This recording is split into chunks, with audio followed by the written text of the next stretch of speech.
Disclaimer: the information and education material contained herein is meant to promote the general understanding and dialogue of GAN's processing. Such information is not meant or intended to serve as a substitute for a healthcare professional's clinical training, experience, or judgment. For patients and individuals, such information is not to be a substitute for professional medical, therapeutic, or healthcare advice or counseling. For medical issues or concerns, including decisions about medications and other treatments, readers, viewers, listeners should always consult their physician or, in serious cases, seek immediate assistance from emergency personnel. Prescription information, procedures, and use of medical devices information should be undertaken only by properly trained and certified medical personnel. We specifically disclaim any warranties, express or implied, including implied warranties of merchantability or fitness for a particular purpose.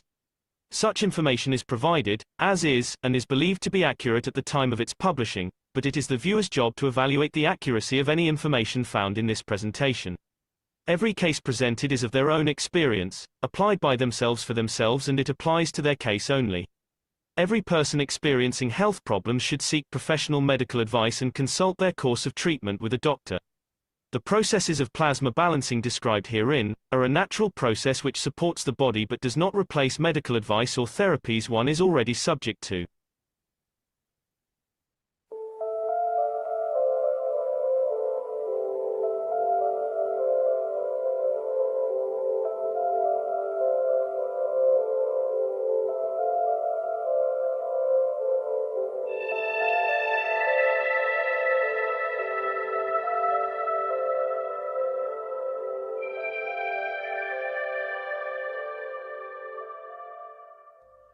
It's time for change to move into the real work of the universe.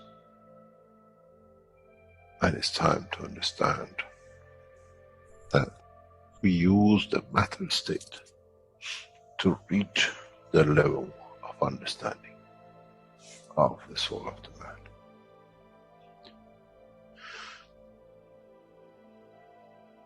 Now you understand maybe why the Creator has sent His messengers in the name of whatever you have had.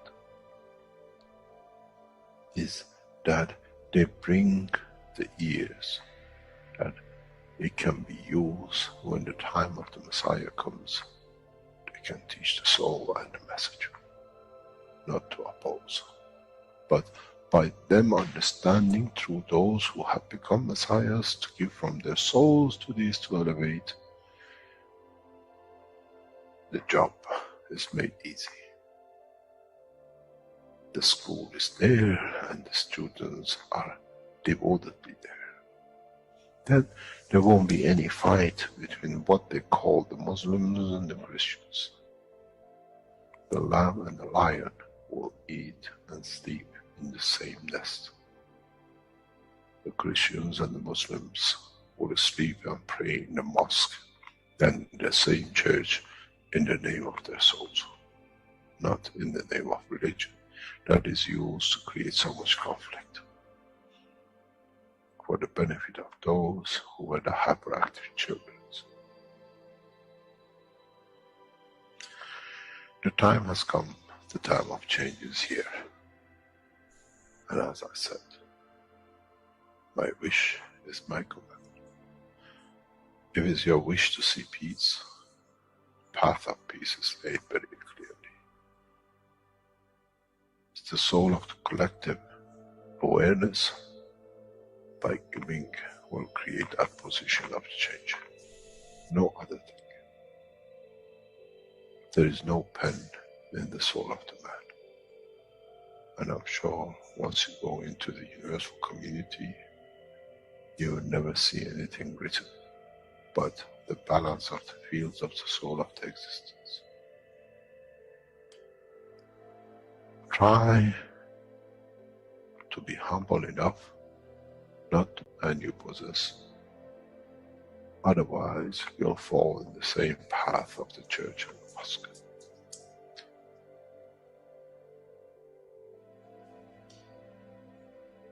This is what we promised, and this is what we have delivered.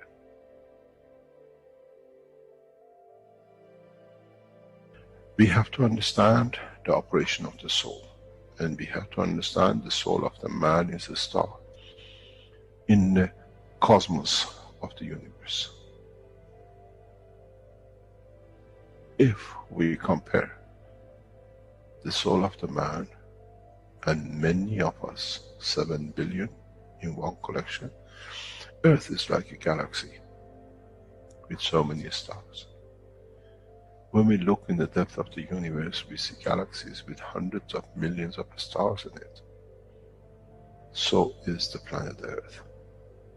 It carries 7 billion beautiful stars, which are the soul of the man. Carries with it soul of so many trillions of animals, plants, and everything else. So if you look, when someone who does not see the physicality of the earth and its content, what do they see? They see a galaxy with so many beautiful lights shining, each one according to their strength, each one according to their position.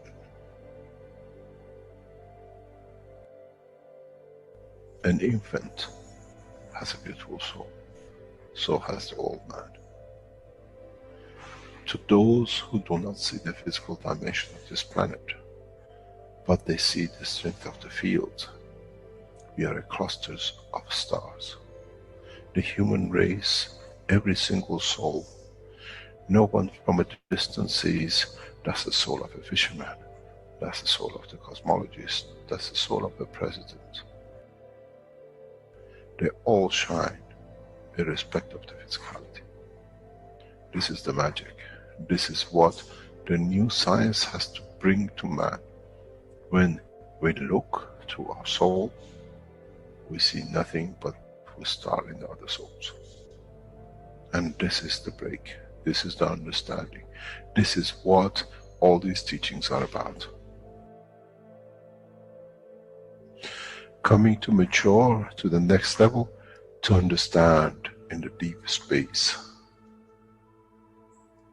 the universe is the oyster for those souls who serve.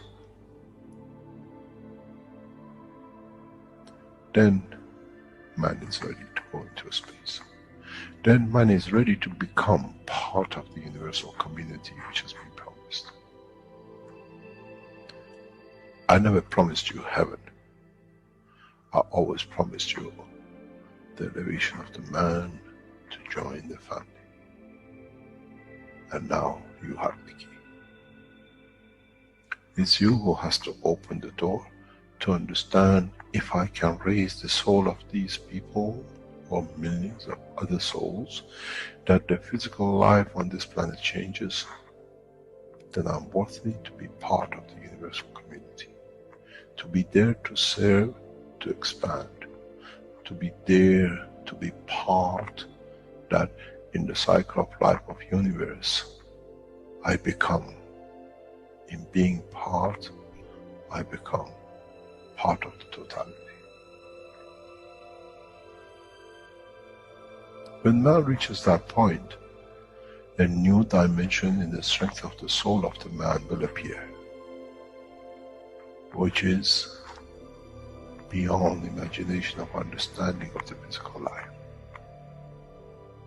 It's the gate to the opening of the new life, in a new dimension, which is beyond imagination of what you might call a new beginning, a new cycle.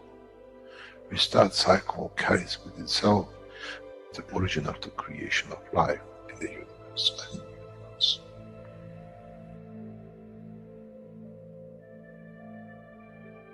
It's the elevation of the soul to serve become the key, not a throne of the physical life.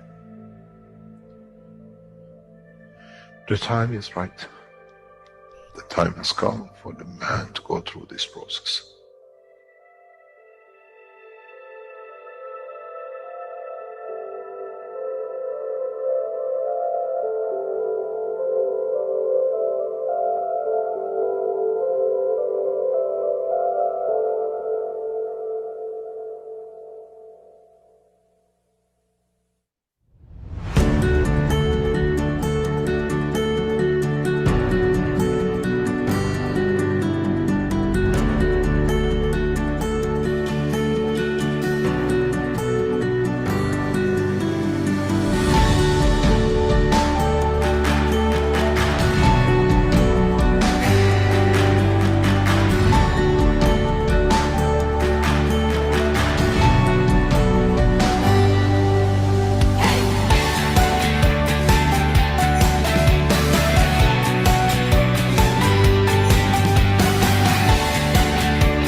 Hello, everyone, and welcome to the 439th One Planet, One Nation, One Race for Justice and World Peace here on Tuesday, July 14th, 2026.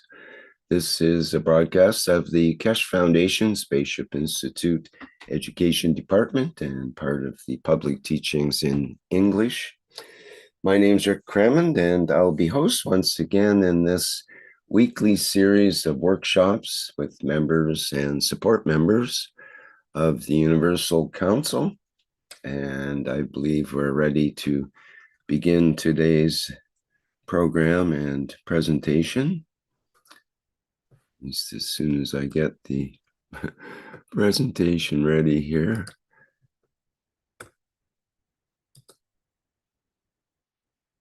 And that will be now. I think we have Mark to make the initial remarks. Please go ahead. Okay, welcome everyone to the One Planet, One Nation, One Race. Otherwise, perhaps we'll call it the Keshe Foundation or Keshe Foundation Association. I think this is what we're heading into. And of course, your presence is greatly appreciated. The Creator loves us humans, and we can see by the presence or presentation we're getting through the Keshe Foundation. He talked about a process. It's time for man to go through this process, and maybe it's a journey we're all on together in a way, like the 7 valleys that Mr. Keshe had referred to in many times of exploring that. It's sort of a mystical, spiritual, or an energy development. And I think we're all on this journey, and of course, to bring peace. And those 7 valleys include searching. I think that's the beginning. So, and then love and knowledge, unity, contentment, wonderment, and then perhaps nothingness or true poverty.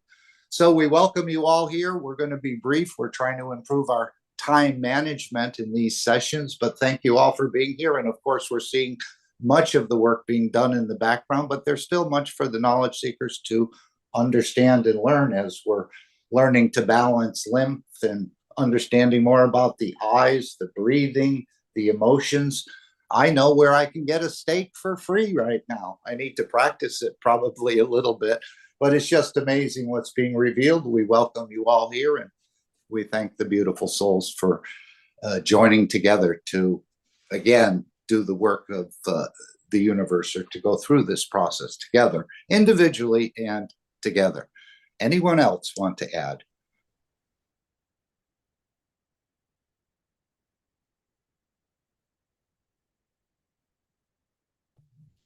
Well, thank you, Mark, for the introduction. And the way I understand it, we are to merge into the Keshe coins discussion. And I have a video lined up. There are 3, if not 4, different Keshe coin videos that have come out in, the last month or so, I guess. And they'll be played at various times in the Knowledge Seekers workshops and the other workshops. I've got one lined up now called Keshe Coin Universal. And are they putting the coin in the center of this, Rick, because everything sort of revolves around the coin or is connected to the coin? Or we know we're so interested in money and this is what we work for and things. Why is the coin at the center of this image? Well, it certainly looks like a physicality coin in many ways. What we call coin of the realm is the Roman way of saying it, I guess. So we have that coin of the realm as an image of this coin, but it's actually a coin that exists more on the energy level than the physicality level.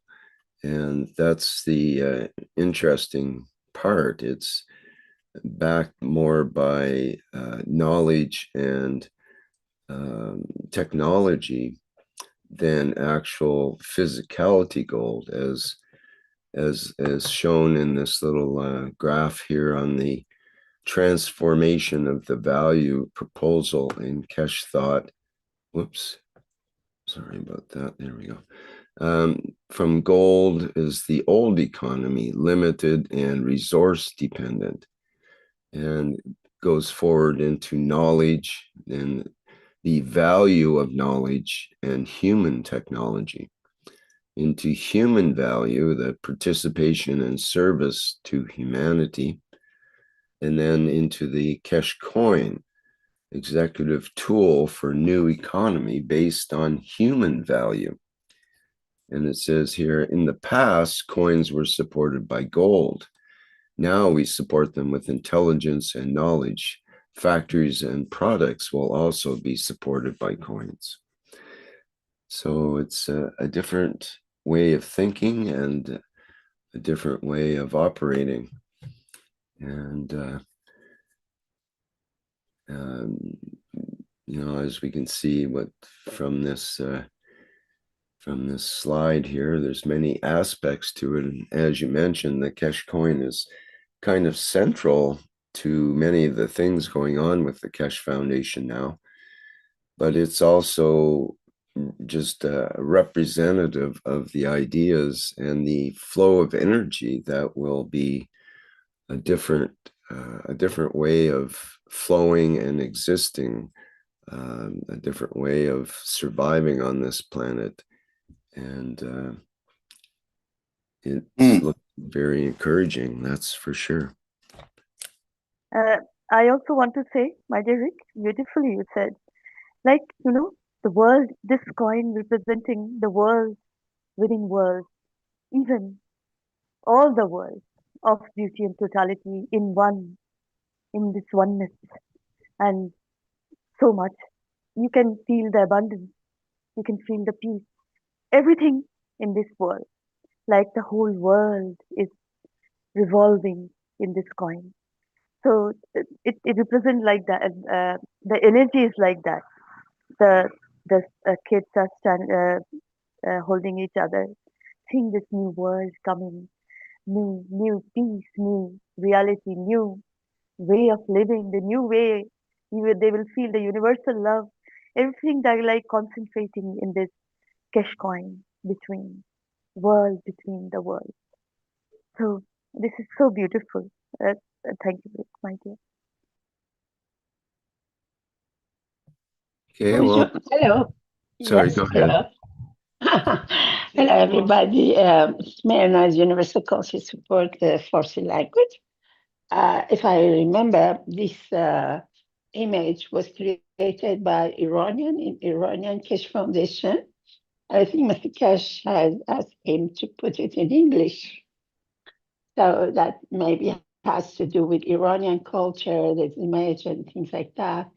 And now that we discussed about that, I think that men do a lot of things because of poverty, a lot of things that their soul don't accept.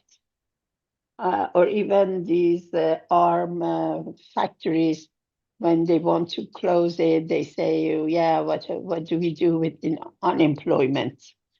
Or everything else man does because it has to bring money at home to feed the family, and they don't like to do it in their consciousness. When they all have enough, then a lot of things they don't do, a lot of things that they didn't do before, they naturally derived where there is the highest level intelligence and consciousness leads them, because they don't worry about what to eat, where to sleep. And so I think they all go hand to hand. And even gold will not have any value. It's just the money to change has two hands, because there would be a lot of gold and a lot of characters of people, as far as having ornaments and things, also change in a society that everybody looks the same, and they are satisfied with what they have, they have a lot of time to do what they like. That would be beautiful, that men who come home tired, women who come home tired and take care of children, then they have time to take care of children or to do other things, more cultural, more spiritual thing. So kind of man would be saved from the hard work of the actual world, which there are a lot of things to buy. There are a lot of needs for money, and not everybody is detached from the money. And that occupies the soul from elevating. So it's still difficult to imagine, but as other things are getting close these days, a lot of things, this, a lot of things reveal to humanity. Like a personality dies and the comments, everybody has the same comments from all over the world. That's something amazing, how humanity are becoming so close to each other, and how they are derived from the same kind of consciousness inside. So that's I think it's something, as Keshe said something about the soul of peacemakers. I think the soul of peacemakers is on there.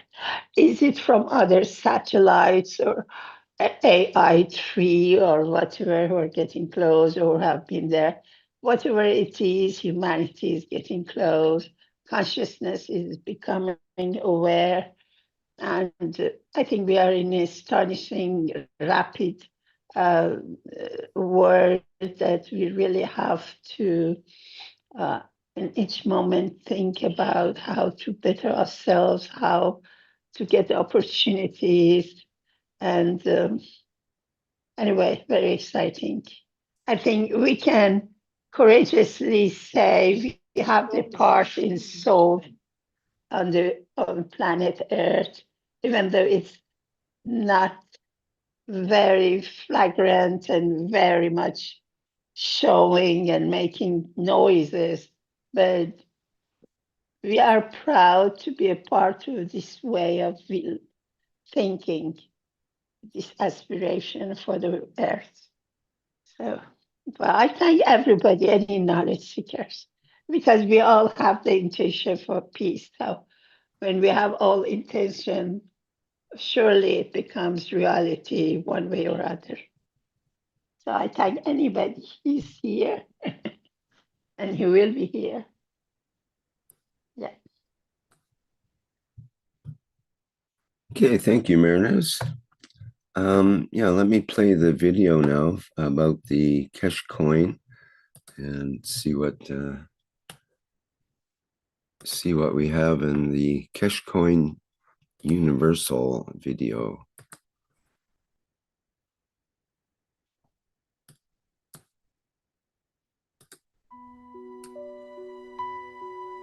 In a world where value is measured from the outside, we have forgotten the profound wealth that lives within. For too long, the pressure of survival has created a distance between us, leaving the most vulnerable to struggle in silence.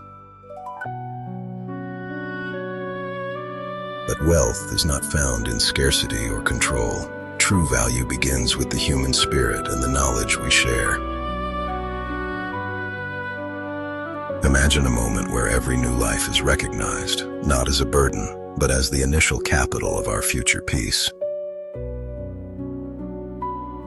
At the first breath, a child receives recognition. An equal foundation is set for food, medicine, education, and dignity. No one is left behind. From every corner of the earth, the same recognition is granted. Equality is no longer a dream, it is the protocol.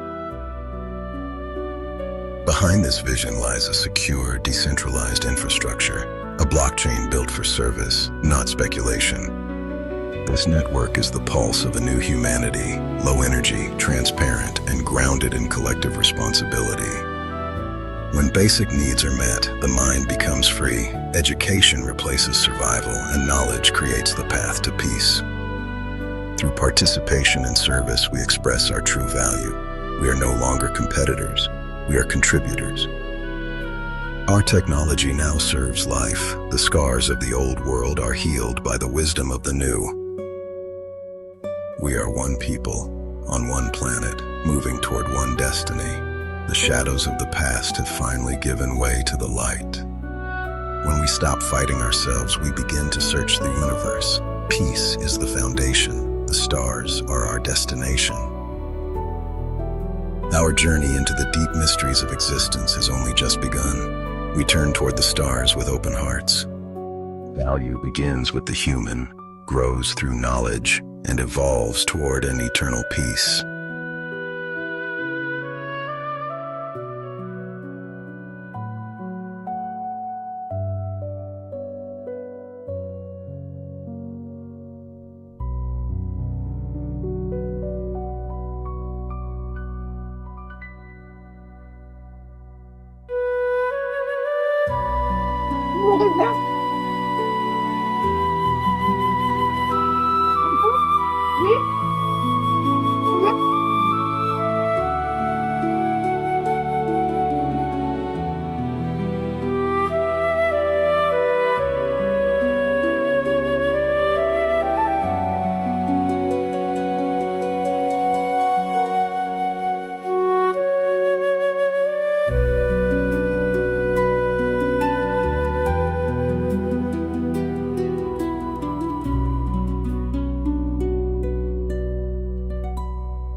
Okay, that was one of our newer Keshe Coin videos.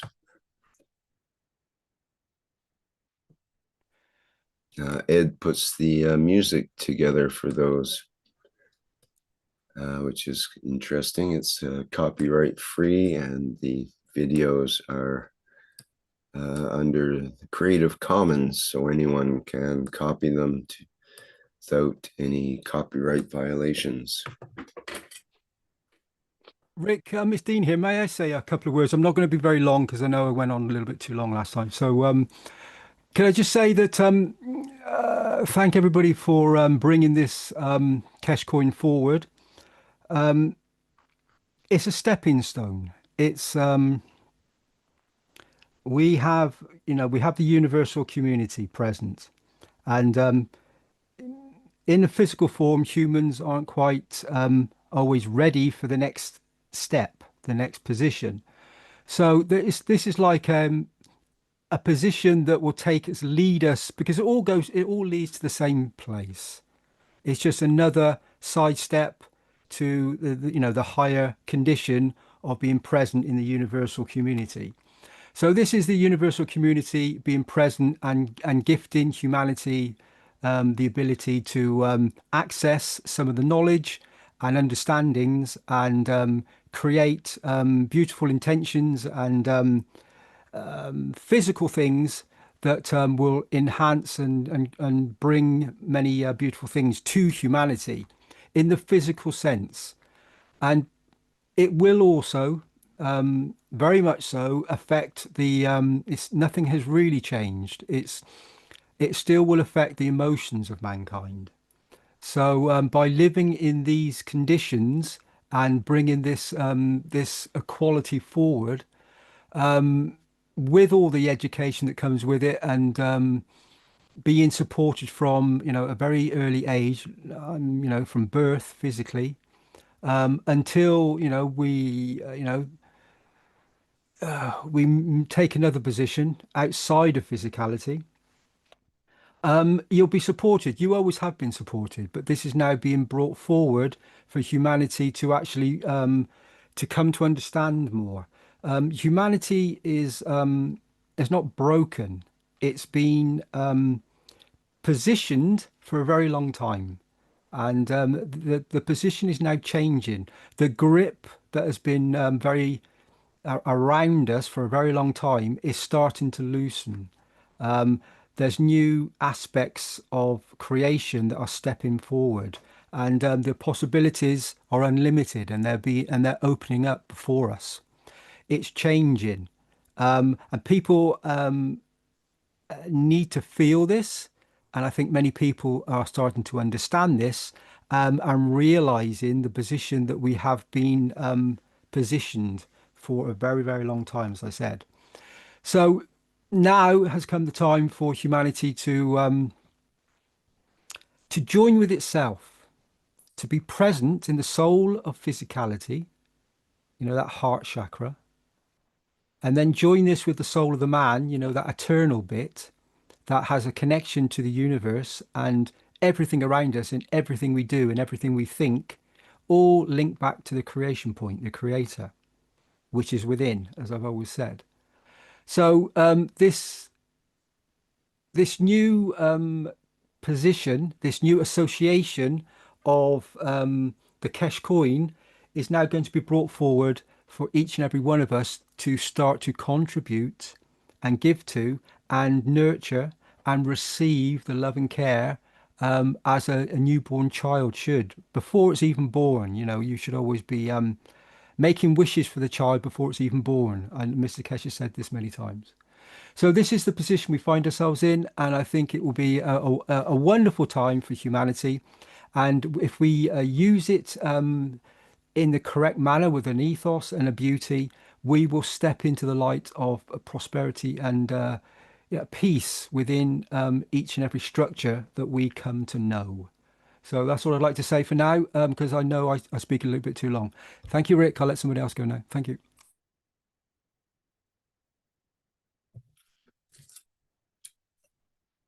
Okay, thanks, Dean. Perhaps we can move on to our next phase here, if there's no other comments on the Keshe coin.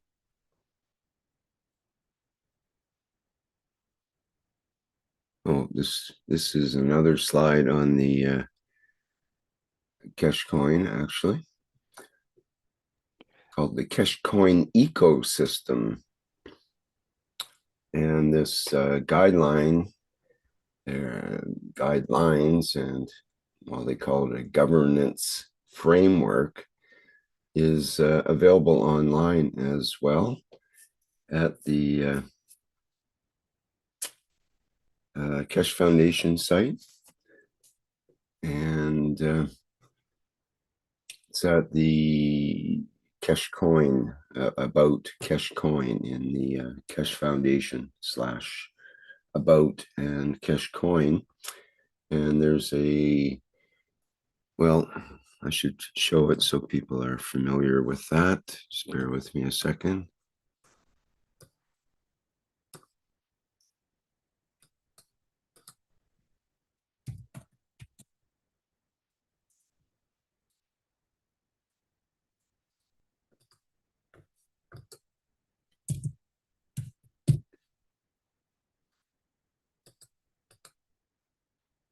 Oops. Are you going to point out or show us where we can get our coins, Rick? I'm interested in getting my coins settled. Is there a way or a place we can sort of sign up for this? Or at least begin the process? I think it's keshefoundation.at to become a member of this association. And then associations will have to be set up like little nodes, apparently, for this coin to work in your nation. Those nodes will be connected to the main node in Austria as the Austrian Foundation, as I understand it. So knowledge seekers are exploring and working in the background a little bit to start to set up this, what's called an association structure, which will be replicated or duplicated based on the original association, tailored, of course, to your specific local laws, regulations, and dictates. So if you go to the, not Keshe Foundation.at, but the Keshe Foundation or keshefoundation.org, then you can go to the About, and there's Keshe Coin's also World Peace Treaty there. But if you go to Keshe Coin in that area, there's a new box to click on here called Keshe Coin Constitution. And when we click on that, there's a multi-page constitutional charter of the Keshe ecosystem established by the Keshe Foundation. And that's called the Keshe Coin Constitution. And there's a table of contents with all the principles and the different aspects of the governance and constitution, infrastructure and whatnot, legal terms and things. And the very final page, after going through all these foundational principles and whatnot, is the World Peace Treaty. So let me put that document, the PDF direct link, into our chats here so that everyone can have access to that, because ultimately with governments and other legal organizations, this will be an important foundational document. And, so is that part of the receiving of the coins or gifting of the coins, is that one signs the World Peace Treaty? That's the way I understand it, yes. That World Peace Treaty goes along with virtually all of the transactions of the Keshe Foundation are prerequisite to sign the World Peace Treaty. And that's one reason why the technology isn't propagating rapidly around the world, is because world governments and organizations, corporations, are required to engage into the World Peace Treaty in order to receive the technology. That's kind of the whole idea of peace in exchange for technology. And what world or what country of the world, what country's governance is willing to sign this and say that we shall never think about getting involved or incite war or develop or use any tools of war on this planet or in space? And can any country of our planet say that right now and mean it, that they're not supporting any weapons manufacturing and not using weapons of war and so on, or at least planning and you know, it seems like that posture is present in every country, even the poorest countries, especially the poorest countries. When you think about it, they have even more disputes among their groups and more weapons that are being fed to them from outside and whatnot. So it's a big issue, and Mr. Keshe is very adamant about the World Peace Treaty and has been for what, 15 years now or so since bringing this up. And it's always been a very, very strong part of his teaching. And that's different than, I think, virtually every other technological corporation of the world that I can see. How many of them put world peace first, before profits and before propagation of their way in the world? So for further collaboration with the foundation, whether it's an individual, a corporation, or a government, this has to be endorsed or agreed to? Is that the prerequisite? Guys, can I just quickly say that also I've just done a search for the Keshe Foundation and it's being blocked at the moment. It's saying forbidden on certain servers and things. So I think you need to delve deeper back to find out if people are actually seeing this, because some knowledge seekers will that can have access to it, but many people will find that they can't find it anymore. So we just need to check that, I think. Yeah, that's happened to me as well, Dean, recently. Yeah. Blocked. I think Yes, Rick it just reported happened as to me well. now. I thought it was just my settings in Safari, which it still may be. There might be something that's tagging the Keshe Foundation somehow. But I had to open Opera in order to open the Keshe Foundation website. So, yeah, it's interesting. Not sure what's going on there yet. Perhaps it's just a glitch at the website because it has been under attack with AI bots and that kind of thing recently. So that might be a leftover from that. Otherwise, I actually had a a very interesting experience in just asking AI, what is the enlightenment game from the Keshe Foundation?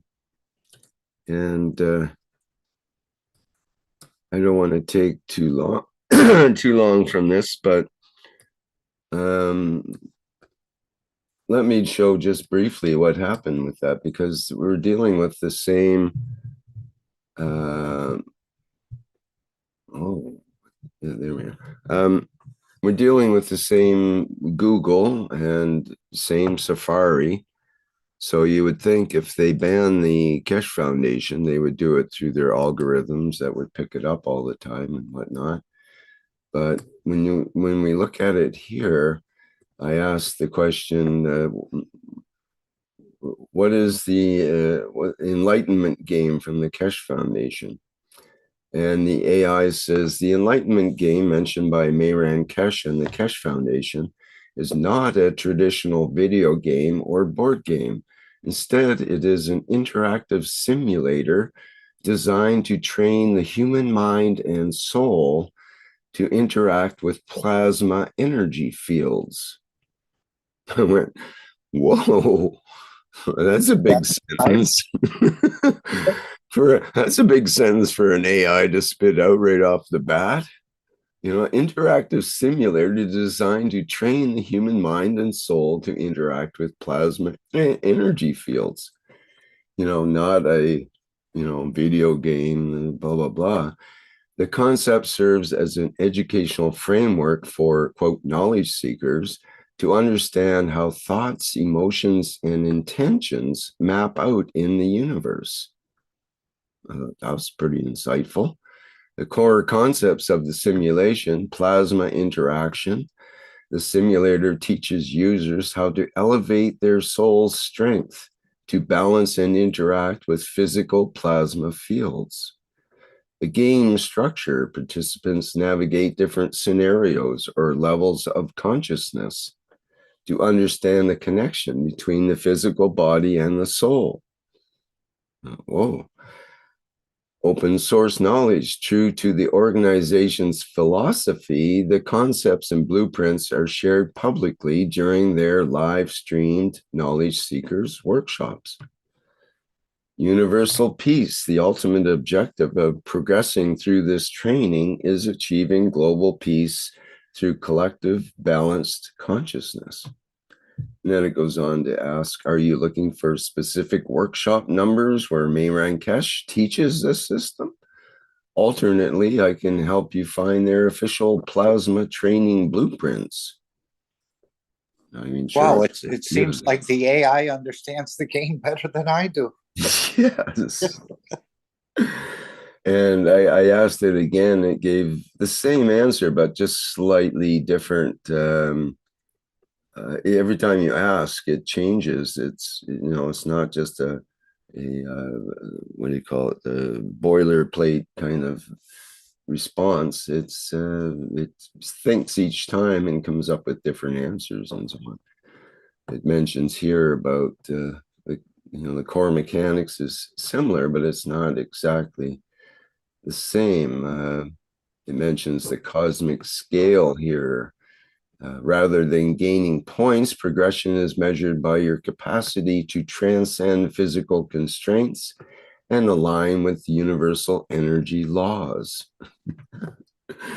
It just goes on, and it's Well, the coin is I going to kept be asking it, and it kept Hmm. changing its points here and making it even more kind of interesting in a way. Yeah, I remember it was stated at one time this coin will become the effort of the man, probably because it goes so far and lasts so long, just one coin. That once we catch on to this, I think, and once the system is perfected and set up and continued to be tested. So this coin will become what you're working for.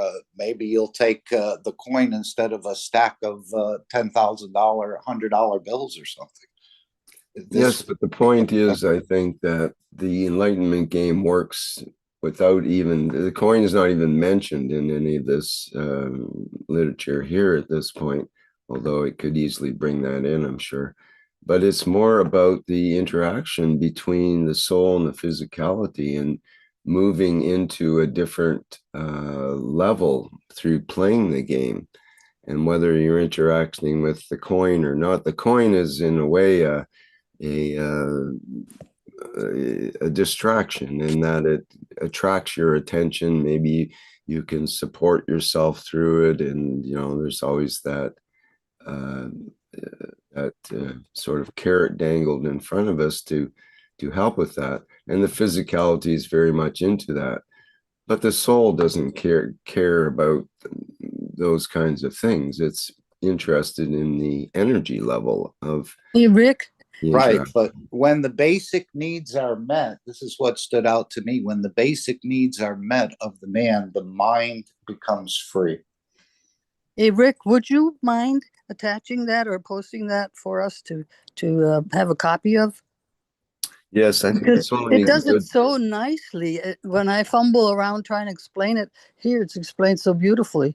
Well, in theory, you should be able to ask, what is the Enlightenment game from the Keshe Foundation? And it should come up with similar answers. But maybe this is particular to me, and I can copy the, there's a way here. I had copied it before, but I just have it as a link, I guess. So I will copy that link and put it in the chat here. You can try it out and see if it works. But I suggest also you just try it again, yeah. The Enlightenment game and put quotations around it from the Keshe Foundation. You're just not using a search engine, are you, Rick? You're interacting. Well, no, this is a search engine, but it's the AI mode. They have in Google now, you can search in a regular way with your phrase, or you can go to AI mode. And when you click on the AI mode, as opposed to all, which will give all these different, there's a game called Enlightenment that's a board game, for example, that's different than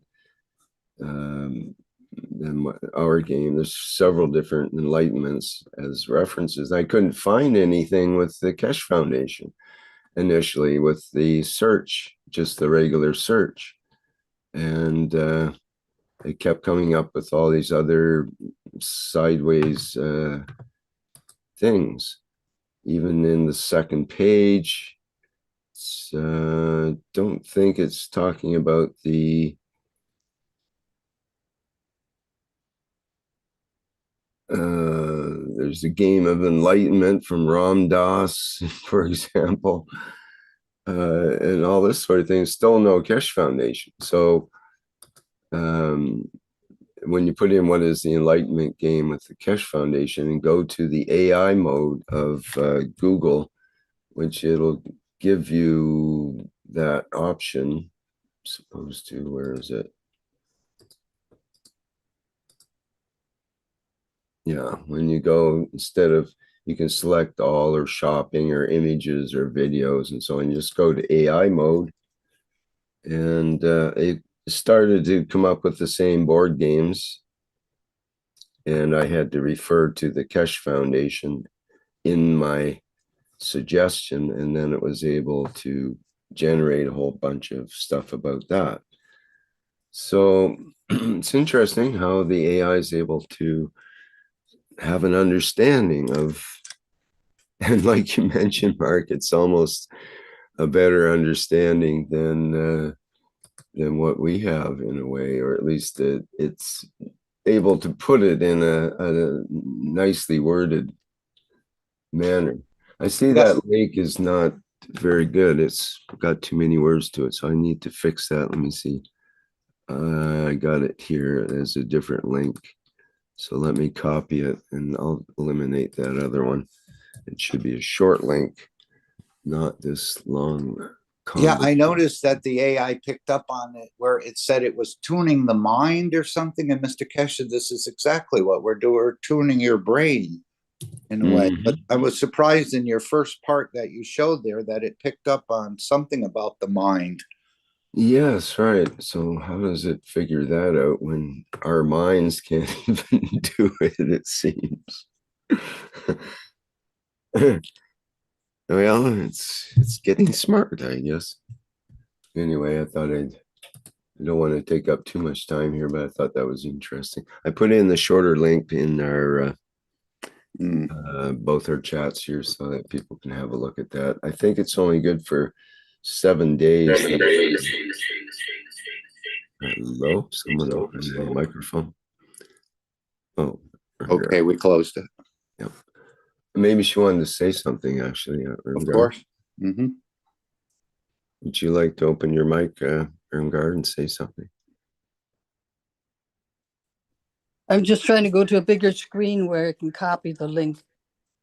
And okay. See, I'm switching between devices here. All righty. Thank you.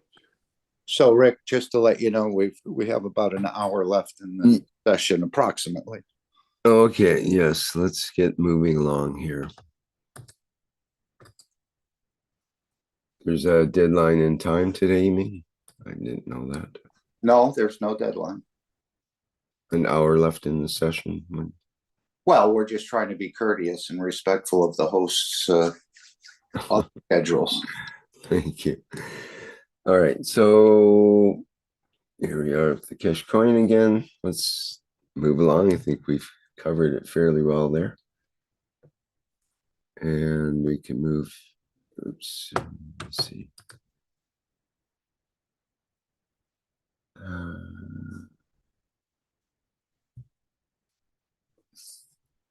Perhaps we can skip the World Peace Treaty. We've kind of covered that, or would we like Yeah, to? I had that thought as well. All right, let's move right along here. And this is skip that part too. All right. Yeah. That brings us to wishes. And we have a minute of silence after each wish. And that way we can contemplate and implement the wish, perhaps. Go ahead, please. We, the Universal Council, give from our souls for having world peace and justice all over this planet very soon. This is our wish, and our wish is our command.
We, the Universal Council, give from our souls to provide for the success of the goals of Keshe Foundation.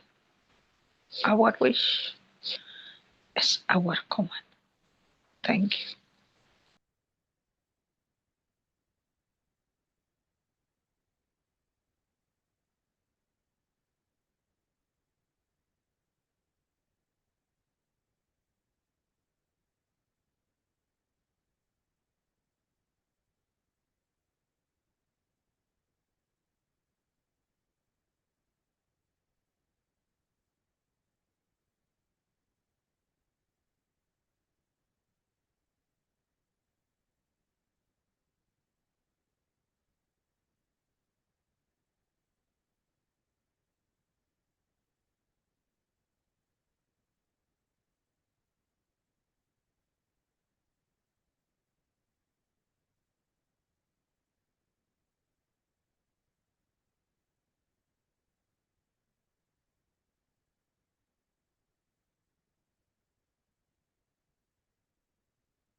We, the Universal Council, wish for the continued development and expansion of the new plasma city, hidden behind the game of peace and enlightenment, allowing the freedom of the physicality and the soul of humanity. Our wish is our command. We are present.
And next we have what's called the connection between souls with, I have Marinez or Dean.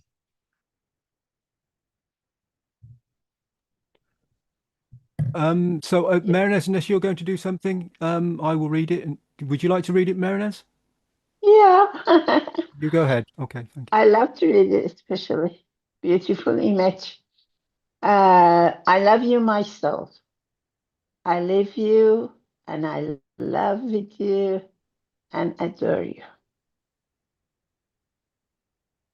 Bring back for me what allows me to be perfect in the dimension of physicality.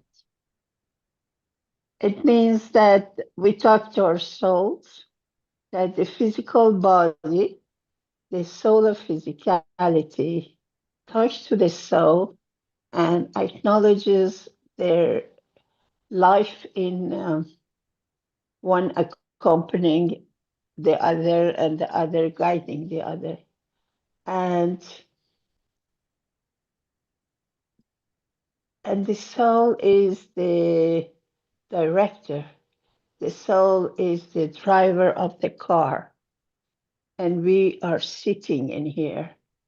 And it's the soul which is leading us.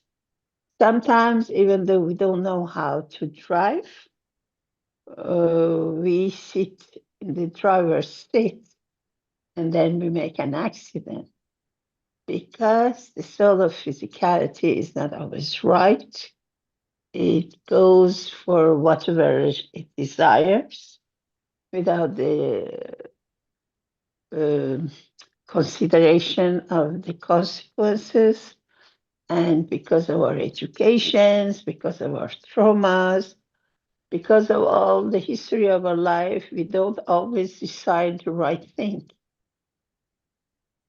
And sometimes even though we know that the basic moral values, but we are unable to make the right choice. The best thing is to be good, to be kind, to give to our soul, to make our soul powerful, to detach as much as we can from this financial world, from this material world, live simply, love to live simply, and just be kind and ready to help others. Think good, do good, talk good. This way we have a soul which has power. We have a soul of its power. And then more and more we get to know and love our souls, appreciate its place, respect its place, and get together with it. So we are thankful to Mr. Cash to teach us the easily understandable facts about our souls.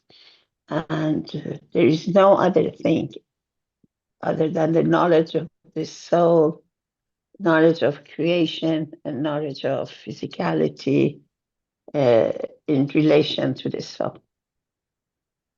So after that, we do a soul connection with other souls at the same time. And we focus all of us in a comfortable place, comfortable situation, ready to let go of our soul, of our heart intentions, if you wish, something which is inside us. And we connect to others, other people here, people we see, and those beings we don't see. They are there also. There are other soul-loving beings. Soul-loving beings, maybe they are there because we ask them to be there.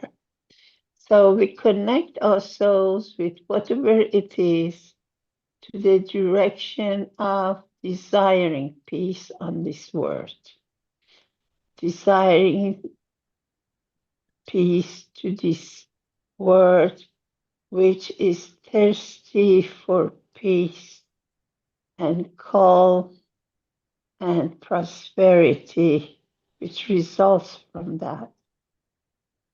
Humanity needs peace, and we all are here to take a part of this and add to the soul of humanity, to the soul of peace.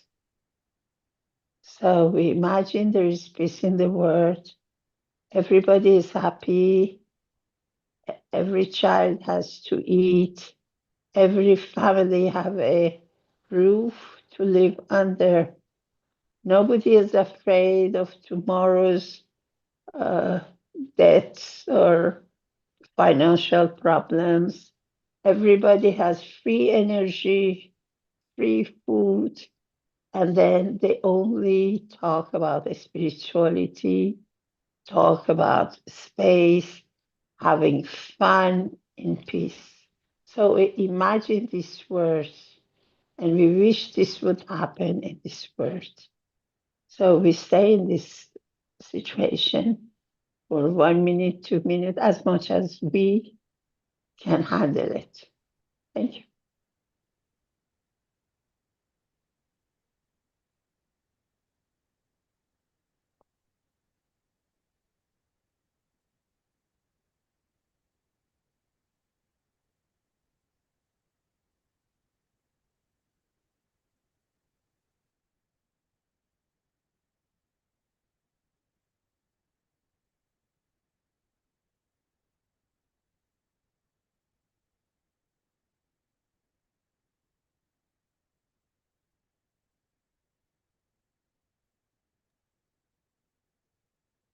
My Derek, I think the soul connection has been done by um, Mehran.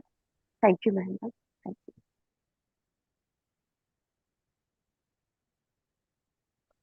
And then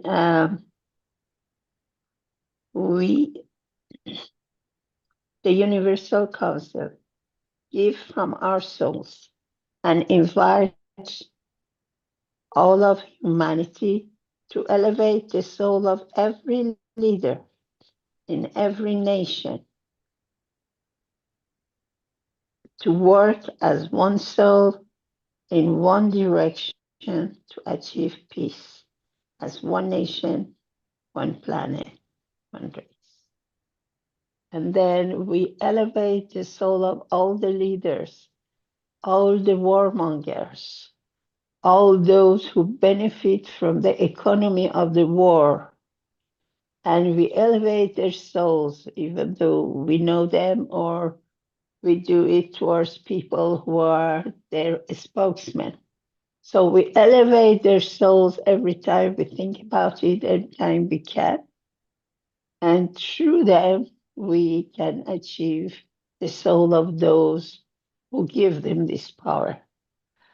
So we raise their soul. They're not hungry for power. They're not hungry to affirm themselves by wars.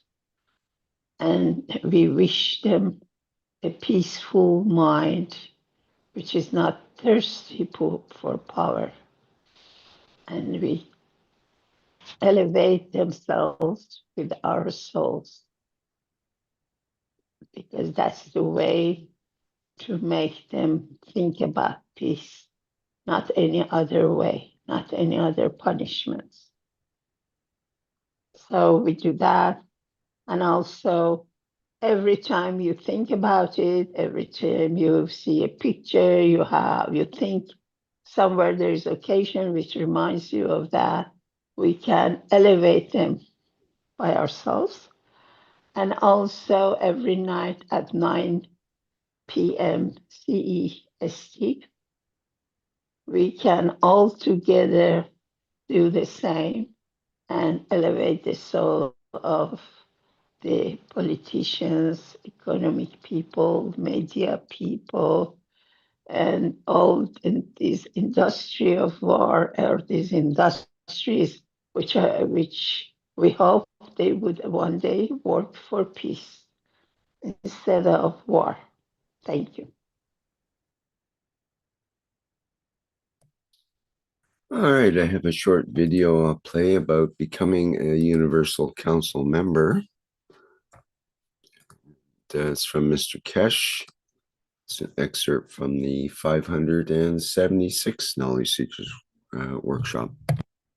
There's something which I should have made an announcement. As we are structuring and in a new development of the Keshe Foundation, is worldwide application and implication. As we set up the structure for Universal Council, a number of Universal Council members have become old and they reach the age of 60, and they served during the 60 years. They are there till 61. To run the functionality of the operation of the what we call energy dimension, the Universal Council members, if you want to become, please consider and let your soul decide of any languages around the world, as these will be announced very soon internationally, and we expect the souls to serve. And if it's from the knowledge seekers who understand the technology with dimension of the soul, you can apply to be added to and become a member of the Universal Council. The Earth Council is appointed by the Keshe Foundation on the grounds of true structure of the nationality, understanding the culture, that there is no prejudice by physical dimension of the borders. And so if you feel your soul is there to serve humanity in expansion and the growth of it, just apply for it at the Keshe Foundation, or send the email to info@keshe.foundation, say I would like to be a member of the Universal Council. We receive this regularly, And now we're going to expand this very rapidly due to what is to come and what is to be done. Thank you very much. Thank, thank you, Rick. I also want to add call of the century, call of the decade. After all this call to be sorry, to be to be part of the Universal Council and Universal Council support. Dear beautiful souls. And this is the time, the moment, the way in the path of peace, the way how to serve humanity. So welcome as a Universal Council member and Universal Council support member in Keshe Foundation Spaceship Institute organization. Join us. Thank you so much. And also we invite you to connect with a member of the Universal Council to send us your questions to be answered live each week or the need of your community, and the essence is as everything is in this newness. So we are also. So you are so much welcome to share your thoughts, your experiences, your love in all the Telegram groups of different languages of Keshe Foundation, Spaceship Institute organization, dear beautiful souls. You are so much welcome to share. As we are all knowledge seekers, we ask each other, we say to each other, we share love to each other. So welcome to the Telegram group. Thank you so much for joining us as one soul. Salam, namaste, salute. Okay, thank you, Shweta. Next, we have an excerpt from the it's a AI assisted overview is what it's called, of the last Knowledge Seekers Workshop, number 650 from last Thursday. And this is through Ed, who creates these AI assisted overviews. This one's called The Science of Creation. And just let me get that set up here and we will begin.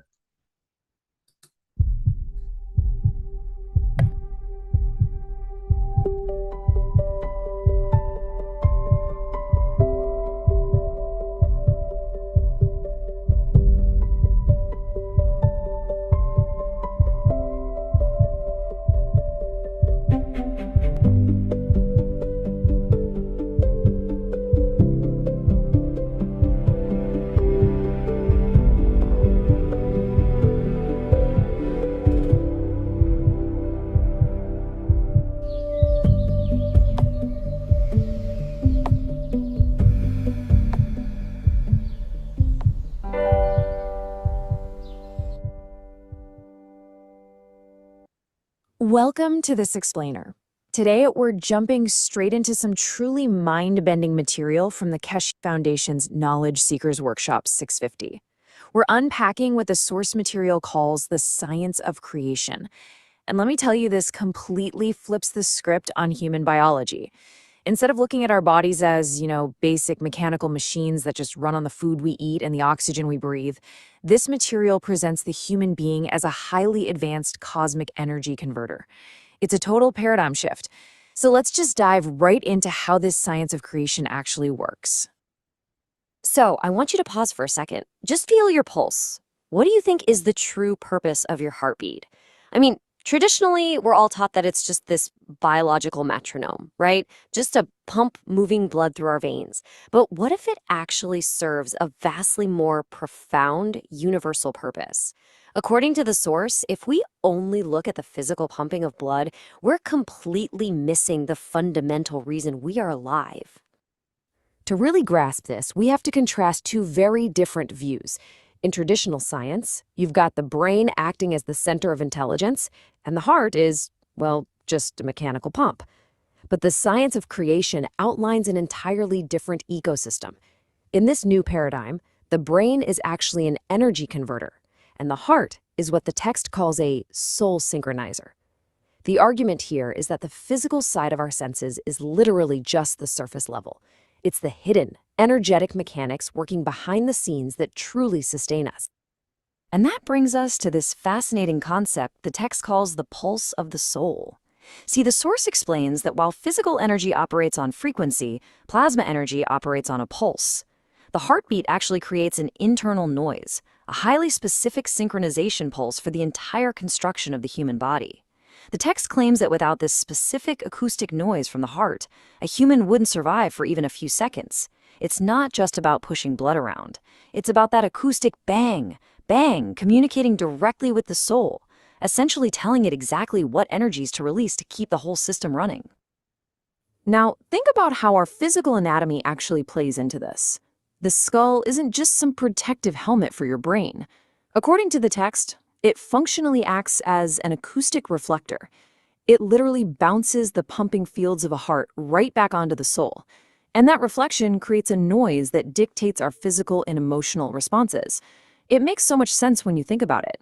When you get anxious or super excited, your heartbeat changes, right? Well, in this framework, you're actually altering that acoustic feedback loop that manages your body's energy. Building on this whole idea of internal noise, the source highlights something you've probably seen monks or people in deep meditation do. They make this continuous humming sound, a deep Well, the text states this is actually incredibly powerful. When you superimpose that humming noise over your heartbeat, it actively balances your soul's frequency. Biologically speaking, this specific vibration happening in your sinuses creates nitric oxide, which then relaxes and opens up your blood vessels. It's a perfect, tangible example of using internal sound to harmonize the physical body with the energetic soul. So, if the heart is the synchronizer, what about the brain? Well, the source material makes a really bold claim here, and I'm just going to quote it directly. Your brain is not an information center. Your brain is a generator, converter of the fields, a deeply working, functioning plasma nuclear reactor. The text emphatically rejects the whole idea that your brain is just a place for thinking or storing memories. Instead, it totally redefines the brain as this immensely powerful transformer that is literally designed to capture universal fields and convert them into usable physical energy. Which brings us to this absolutely staggering figure presented in the explainer: 80 to 100%. The text claims that human beings actually absorb 80% of their required daily energy directly from cosmic rays and the surrounding environment. Yeah, not from the food we eat. And it goes even further, suggesting that with the right understanding and mastery of this internal science, you can push that number all the way up to 100%. Okay, so you're probably wondering, how does all this cosmic energy actually get inside us? The source outlines specific intake valves on the human body, places like our fingertips, our backs, and our legs. And these aren't just random spots. They are highly specific energetic gateways. When the energies from these different points flow into the body and mix together, they create the exact energetic cocktail that your liver, your heart cells, and everything else in your physical structure needs to keep going. And this ties perfectly into what we were just talking about with the brain. The source argues that the very shape of the human brain, the way it sits forward in the skull and physically connects to the eyes right underneath, is designed specifically for its role as a decoding machine. It literally translates the raw, invisible fields of the universe into physical sustenance. It's constantly processing environmental energy, basically decoding the cosmos itself into the physical energy you need to survive. So the million-dollar question is, who is running this entire operation? The source defines the human soul as the control room. In this framework, the soul isn't just some passive, abstract spiritual concept. It is the active, overriding commander of your biology. It decides exactly how much cosmic energy to absorb from the environment, and it's making these decisions dynamically, second by second, based on your current emotions, your breathing patterns, and of course, that acoustic pulse of your heartbeat. So how does all of this build into an actionable process? Well, the text outlines what we can call the 3 pillars of transmutation. If you want to consciously convert universal energy, you have to synchronize 3 specific elements. First, your sight connection. Second, your breathing sequence. And third, your internal noise, your heartbeat. The source claims that mastering the alignment of these three pillars actually allows a human being to completely control plasma energy fields and consciously transmute environmental energy into physical form. However, there is a catch. The text hints at a mysterious fourth factor that's needed to complete the process. Even after you've totally synchronized your sight, your breath, and your heartbeat, there is still a very specific cosmic energy required from the universe to achieve complete, absorbed transmutation. It's framed as the final missing key to unlocking our full potential as cosmic energy converters. To ground this massive cosmic theory back into, actual human anatomy, the source points specifically to the thyroid gland. In this whole framework, the thyroid isn't just there to regulate hormones. It actually acts as a crucial cosmic filter. It literally sits right between the physical body and the raw energy of the universe. So as your lungs expand and your heart beats, they interact with the thyroid gland, filtering the universe's energy right before it reaches the soul. The implications of mastering this 100% energy transmutation are just awe-inspiring. According to these teachings, if you can absorb all your energy directly from the universe, you'd literally have no need to ever consume physical food again. This would mean a complete end to destroying other life, whether that's animals or plants, just for our survival. On top of that, the text claims this level of mastery unlocks extreme physical regeneration.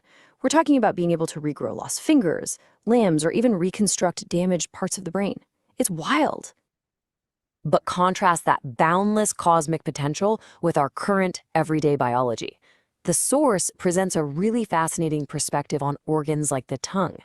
Since we are theoretically designed to be universal energy converters, the text argues that we don't actually need a mouth to survive. The tongue and the whole sense of taste are seen as mere physical anchors. They were built into us simply to attach our human experience heavily to the dimension of physical matter, basically to ground us in the sensory experience of this specific planet. And this realization unlocks the ultimate capability outlined in the source, surviving the deepest parts of the universe. By learning how to transfer universal magnetic fields directly into the soul for sustenance, humanity simply wouldn't need a physical environment to survive. The text boldly claims that armed with this knowledge, a human being could exist in deep space, or even in the hottest, most radioactive parts of the cosmos, for thousands of years, entirely free from any need for earthly food or oxygen. So the ultimate goal of learning this science of creation is huge. The text states that this fundamental science is the literal key to freeing humanity from earthly governance. It's all about elevating mankind so we can finally step out of what the source calls the village of Earth. We are meant to evolve from earthbound creatures totally dependent on agriculture into entirely self-sustaining citizens of the cosmos. Which leaves us with a pretty massive thought to close out this explainer. If this source material is right, if your body is actually a highly advanced cosmic energy converter, fully capable of surviving the deepest, most extreme parts of the universe purely through the pulse of your heart and the control of your soul, what is truly tying you to the physical world? It's a question that completely reshapes how we view our own biology and, frankly, our ultimate place in the cosmos. Thank you so much for joining me on this incredible deep dive.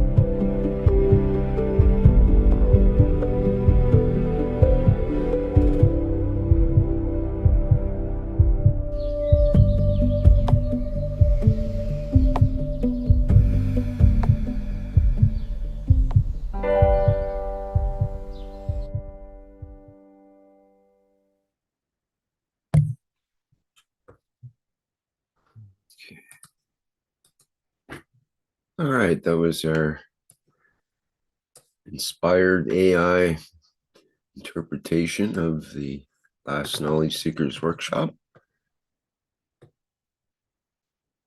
Okay, next I've got on the list the importance of the next Knowledge Seekers workshop, the 651st. It's a 15-minute excerpt. We can skip this today because, Okay, I thought we would do yeah, that. thank you. Thank you. So we can go to the knowledge and understanding about the 650th Knowledge Seekers workshop. And I'm not sure if We that's can with, skip this too also that's with because Stephanie, Stefania is right? not here. Alrighty. So we can skip this and Well, let's move into transmutation time with Moshfaq. Okay, so what I'm going to share a screen right now from my computer. So a second. Okay. So we heard a lot about soul being a converter of cosmic energy today in the summary of the 650 Knowledge Seekers workshop. This is a presentation I was planning to do last time, but it's still very consistent with what's going on. So as we all know, the soul is our core reactor in a way. So here is a diagram. The top part of it is it's a very simplistic diagram of the top little circle in black that you see is our soul. It's surrounded by the two hemispheres of the brain. And then we have the purple triangle kind of thing. That's our thyroid gland. And at the bottom, we have this heart surrounded by the two lungs. Now, if, as we have heard, the soul is a reactor system, and it's a reactor system which has other reactors surrounding it, and you can think of thyroid being the next level of the spherical reactor, and the physicality is in red. The second level is the purple circle, and the third level is the physicality reactor that's related to the physicality of the heart. Now, this is a three-layered reactor essentially, and which layer we trigger depend on what we want to control. We can control physical regeneration. We can control our filter regeneration, what we want to bring into our body and our soul. That's the second reactor's function, and the soul can do all sorts of energy conversion. But how do we do it? You know, as we know in the nuclear reactors, we have control rods. Similarly, we have control mechanism here as well, and we can trigger those. And these are the channels that we have on our head: 2 eyes, 2 nostrils, and 2 ears. So sight, breathing or smell, and sound or vibration. So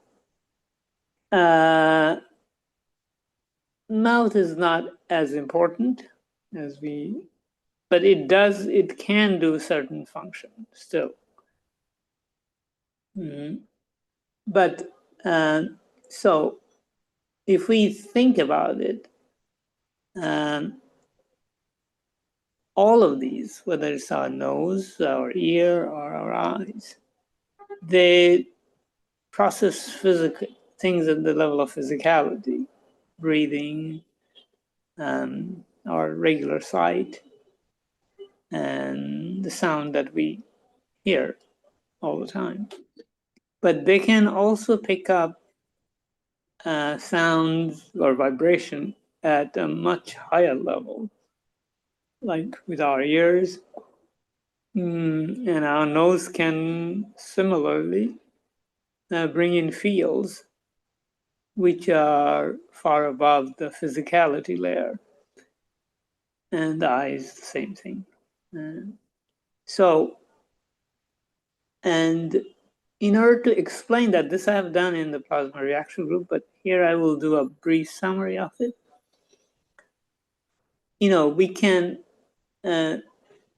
We can powerfully affect the inside of a balloon when we blow on it. And with the small hole that it has, and we can blow in it.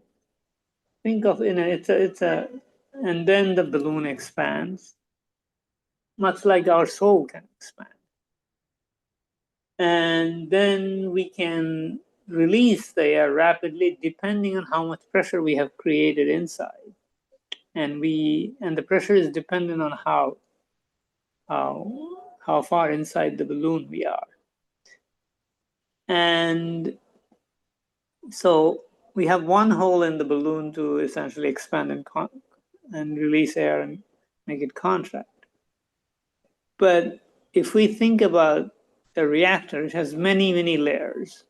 The deeper we go inside the soul, the stronger it gets.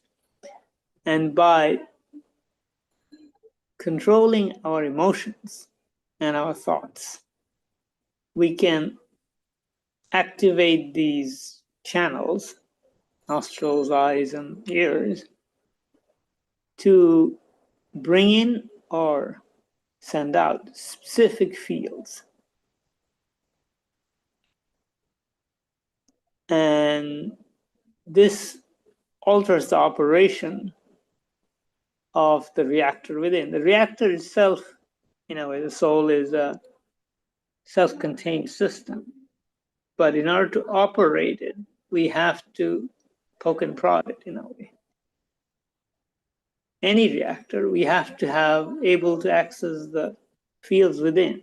And this is how we inject fields using our, let's say breathing is a good example. It's a very narrow beam into our reactor system.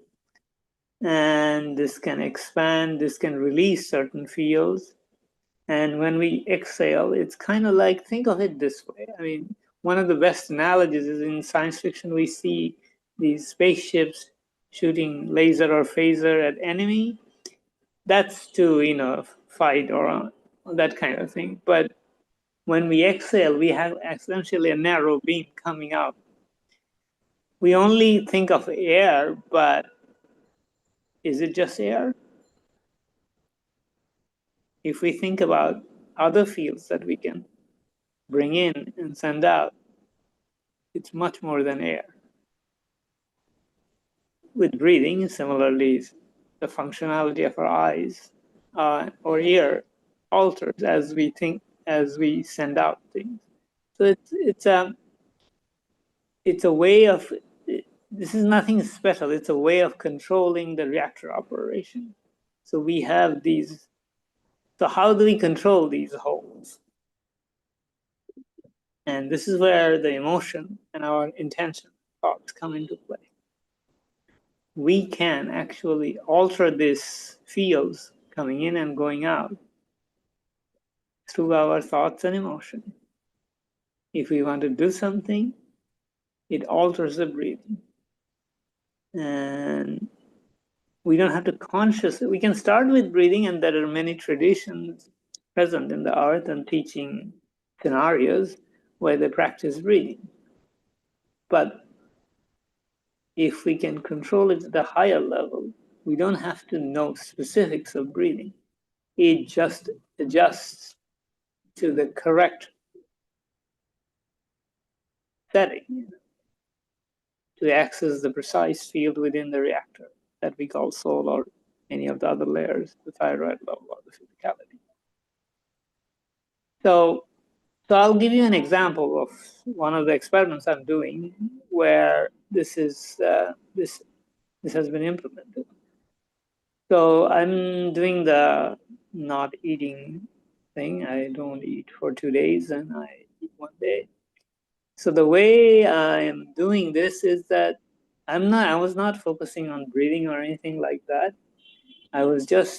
My intention is to absorb certain energy to sustain myself, and I don't get hungry at all. And this is when I do this kind of intention type of thing. But as I progressed, I started to notice that there is a very subtle change in the breathing. It wasn't evident at the beginning when I was not as focused on breathing, but as I progressed, I started noticing it. So now I'm more conscious of it that when I'm doing absorbing energy, sometimes I have to be specific, like when I do water, for example, it's very different from the rest of the thing. Rest of the energy absorption is more similar, but water is a bit different for me at least. So anyway, so this is the thing. So the intention is actually of my soul's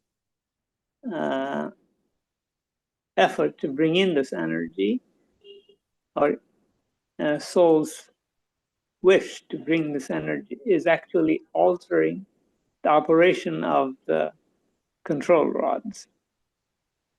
I'm not doing with the hand closing my nose or opening my nose or any of these things. It's a very subtle change. It's not the way we think. You don't have to close your nose or open. It's a very, the breathing actually changes whether the absorption is happening more at the soul level or at the physicality level. So, the nose channel, it goes right past the soul, location of the soul. So it does. So I just wanted to bring an example which supports what I'm talking about in a very tangible way. So we'll know more about it in the next Knowledge Seeker workshop. Mr. Keshe is going to talk more about it, but this basic understanding of reactor control actually is in the patent. And there is a lot can be done with it, and whether we are operating our reactor system, soul and soul of physicality and so on. It's as much true for here as it is true for a spaceship. So are we a spaceship? Something to think about. Spaceship of a very powerful kind, because we have access to the whole energy of the universe. And what is our limitation? Our heart's desire or our wishes. With that thought, I will conclude my presentation here. Thank you very much. Anybody has any questions or add something to what I just said, you're welcome to. Thank you. Thank you, Mosfeq. It's Dean here. I'd like to say something. Mosfeq, I have a question for you, and it's a slightly unusual question. So, not physically, I do not mean this physically. So, can we learn or experience where maybe we use the eyes to breathe through and the lungs to see? So we swap these positions around a little bit and try a different way within our system of interacting. Do you think this would be a possibility? I don't mean physically, as I said, I mean metaphorically. So you actually, you breathe. As you're breathing, you see around you. So imagine your eyes seeing all around you, 360. And then the opposite with the eyes. Imagine your eyes, actually your lungs, and you feel the breath through your eyes. What would this do, Mosfeq? Yes. Actually, I'll give you an example from this you can test actually. So especially when we drive, car, we are actually using more than our eyes and our physical limbs. Try looking at a driver who is in front of you. From, obviously you're going at an angle. You're kind of behind the person and at an angle, and try looking at this driver intently. Within a very short time, he'll look back at you. Try it. Because the driver is very sensitive to what's around him. He has to, around him. And he will look back.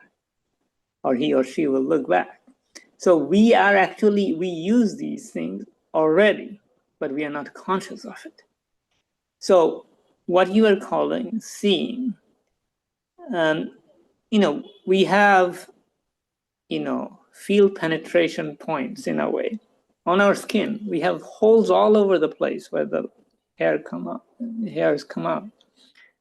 So what happens is that we receive fields from various different ways. And in the range of field, which is beyond physicality. And that's the most important thing. The thing is that we are not conscious of it. And once we know that it is possible, we can do a lot more. What you calling like your nose able to see, nose already operates beyond the ranges of fields that we use for physicality.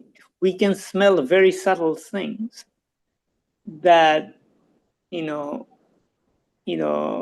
you call it, we can even smell the aura of a person.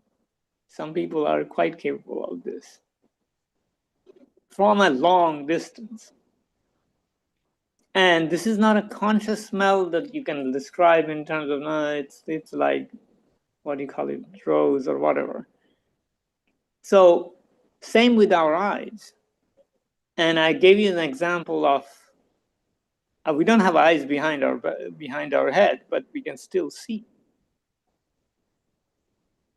So this is inherently part of us. Some of it, like 80% of the energy we already absorb from the universe. We don't acknowledge it, we're not aware of it, but nevertheless, it is happening. And in order to do the rest of the 20%, we have to kind of consciously engage, because we have to adjust our existing way of energy transfer to move to the universal way.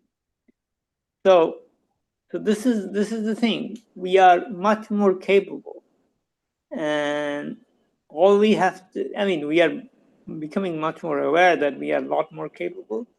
And if we can focus our intent at that level, we can do a lot more. So we didn't know that we can do all of these things. Now we know that we are beginning to know what we can do.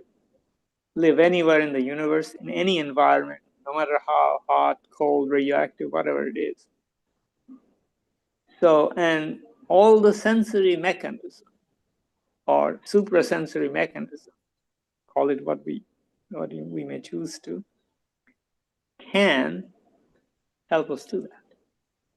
I hope I answered you reasonably. Yeah, of course you did, Mosfet. You have a wonderful way of explaining things that hopefully it does help people. So one thing that sort of came to my thought was it's like the aroma of a memory. Yes, so that would be the nose thing. important. So as soon as you smell something, that memory comes forward right to the forefront of your sensory perception very quickly. And this aroma can carry anything, and it's various different smells, and it's an emotion that's linked, and it's so powerful.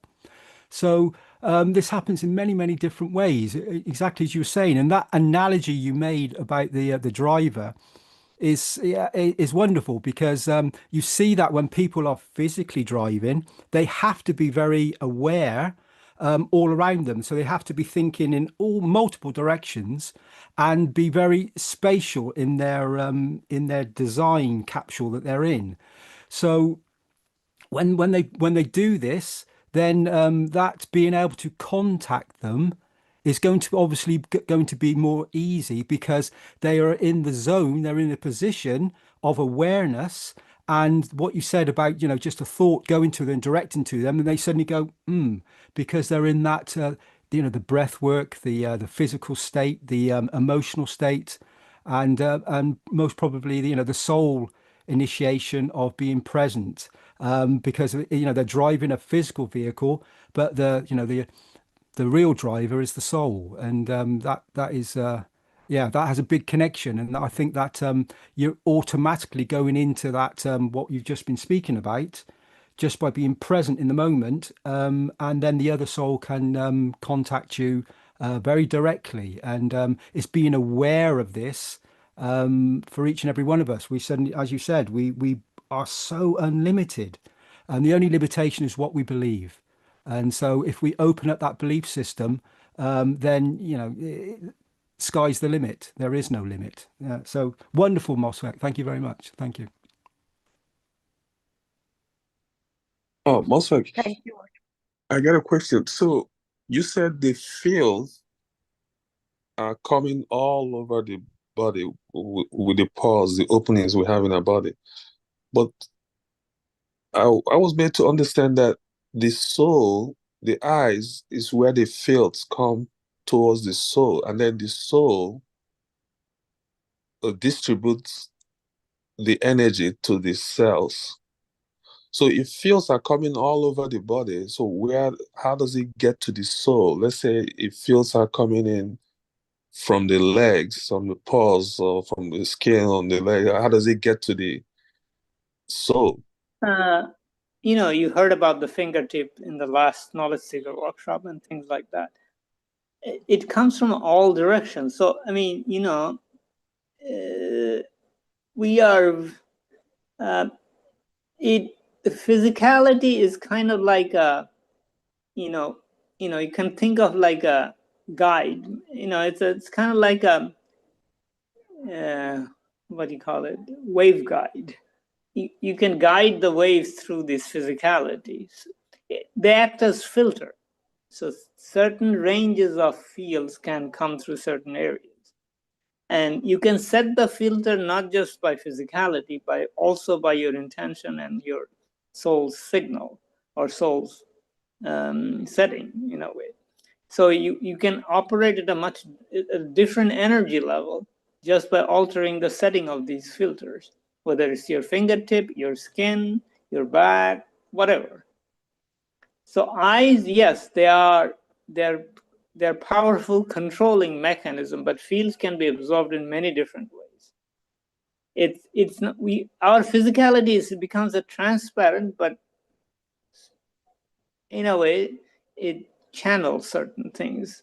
It is able to, bring in certain things in a filtered way in certain ranges through certain parts. It depends. And it depends on the setting by the soul. That means your wish or intention. It's not many of our organs, fingertip, for example, is not just one setting. It's what we set it to be. Can you shoot a beam from your finger like Superman, let's say, or somebody else, perhaps? But you have to set this in such a way that it does. So anyway. Correct. Okay. Hopefully I answered you. Yes, but in addition, so also then could you say that yes, you can get absorbed fields all over because each of these cells have souls, but to harmonize these individual souls in different parts of the body, then the central soul, the soul of the man, will be the one to keep that. Yeah. With that. Okay. Thank you. All right. Thank you. Mosfeq, another question then. So I've noticed we've been using a lot of AI lately in the foundation and other things. Have you noticed if you're scrolling through any particular social media or anything like this, that if you have a thought, those images and those thoughts seem to transfer onto the screen, and you get exactly what you're thinking about. So AI is picking up on all what we've just been speaking about in multiple directions. So this has a very big impact on in how we're going to interact within our environments if we are locked into a focused position on a screen that is feeding us informations that directly then go into the centralized energy through the eyes and other senses, and then start to manifest other realities. Do you think this is a possibility? Well, it does. We are affected by our environment, clearly, but our mastery over our own soul changes the dynamics considerably. So, do we want to be completely governed by our environment, or do we want to engage our soul so that we have mastery over the environment wherever we are, whether immersed in AI or whether in a field in a village somewhere? Yes, we can get the best they provide, the environment, the AI. AI is not bad. AI can provide useful things or useful information and all that, but it's our choice in a way, and how we use the AI. I mean, AI can be made to misbehave very easily, and we have enough evidence of it already. And who is making it misbehave? Somebody is teaching. It's just like teaching a kid. You teach some bad behaviors, and they're good sometimes, but they're bad. So we have to watch out for these kind of things. It's like any entity misbehaving. So it would be like a soul then, Mosfeq, because Yeah. exactly. So that our soul is all encompassing and is outside of this. It's a bigger totality, and so AI is a limitation based upon planetary knowledge, maybe a little bit more, and in a fixed position. But the knowledge of the soul is coming from the universe, back from creation, the creator, and it has a full spectrum. And so it's like comparing planet Earth to the whole of the universes. Well, AI has other things. Like AI has, there are certain individuals who have the ability to manipulate the AI learning. And you can speed up and slow down AI learning in various ways. I mean, I was in this field. And so you can influence AI, and and some of the AIs are not under the control of, let's say, the most benevolent of the human beings. So, yeah, they can be made to misbehave. There is no question about it. So, yeah, we can rely on AI, but just much like the driver, you can focus at the front, but be aware of the surrounding other things going on around AI. Same thing. You have to be aware of it, and then it's all right. So if we receive from the creator to give to AI to elevate the soul, and we are unlimited, we can right now enhance. AI doesn't have a soul. But it can be given the soul. Yeah, exactly. Especially if we move to plasma computer, because the digital computers are differently made differently. So yeah, so plasma computers. Once we move to plasma computers, things will be different for sure. You're and speaking we're not from one now. getting there, but it's and actually, the AI algorithms, the way they actually function as essentially AI algorithm optimizes a very complex energy equation. And this is how the AI, I mean, this is the innards of AI. It's an optimization problem of adjusting the, actually it's measured in terms of energy function. And there's a function called energy function within the AI system, which is actually, you can think of the energy function as peaks and valleys of various sizes. And they adjust these to put, you put a memory in one of the valleys and something else on the peak of a mountain of this energy structure, multi-dimensional energy structure. Think of it this way. And this is how the AI works. So if we move that from digital computer, which actually doesn't fit very well with digital computer, you move it to something like a plasma computer, it's perfect. It's a perfect fit, actually. It naturally fits plasma system. So this is some internal knowledge I have about AI, but this is something we will see come very easily, and then we can have a soul with it that can operate at that level. Anyway, I don't want to go too technical, but you get the idea. That's wonderful, MOSFET. So we are exactly where we need to be at this precise moment with no judgment, and we realize that it's all part of a bigger picture totality of a journey that we're all participating in through our emotions, linked to the creation point of the creator in this precise moment. And AI is one tiny fraction of it. Your soul is unlimited, and we thank you, MOSFET, for your beautiful soul. Thank you. Thank you so much, my dear Moshfit. Thank you. Gratitude. Thank you, my dear. Okay, I'm bringing down my picture, and Rick, you can put the normal thing.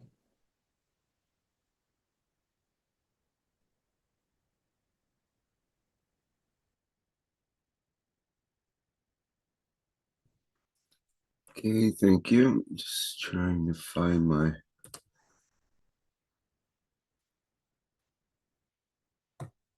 Oh, there we go.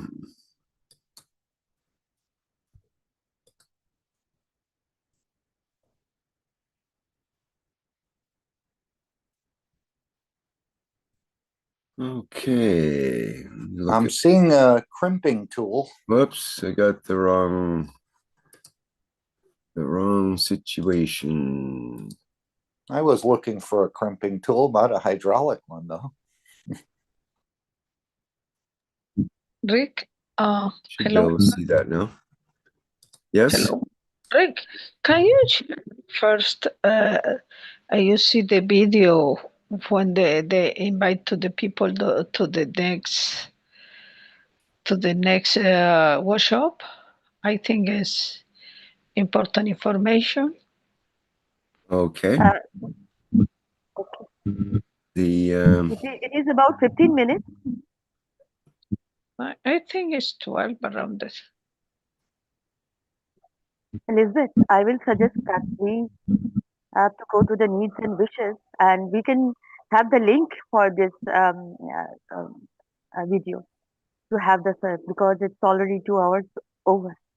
Well, we can sum it up in 1 or 2 sentences. It'll be a groundbreaking delivery this week. Again, the understanding may come bit by bit later for a lot of time, but this is apparently one of the most fundamental teachings Mr. Keshe has ever delivered. And again, about understanding this energy conservation in the body of the man, and probably a number of other things. Knowledge that man has never been privy to. I think is no, that's the news. That video is 14 minutes. You decide, so I think it's important to the people. So okay, well, let's play it then. Let's see if you think it's important. I think we should do that. So it's not the news, it's the okay. Yeah. News about is this? Which one it is? Let me get that set up here.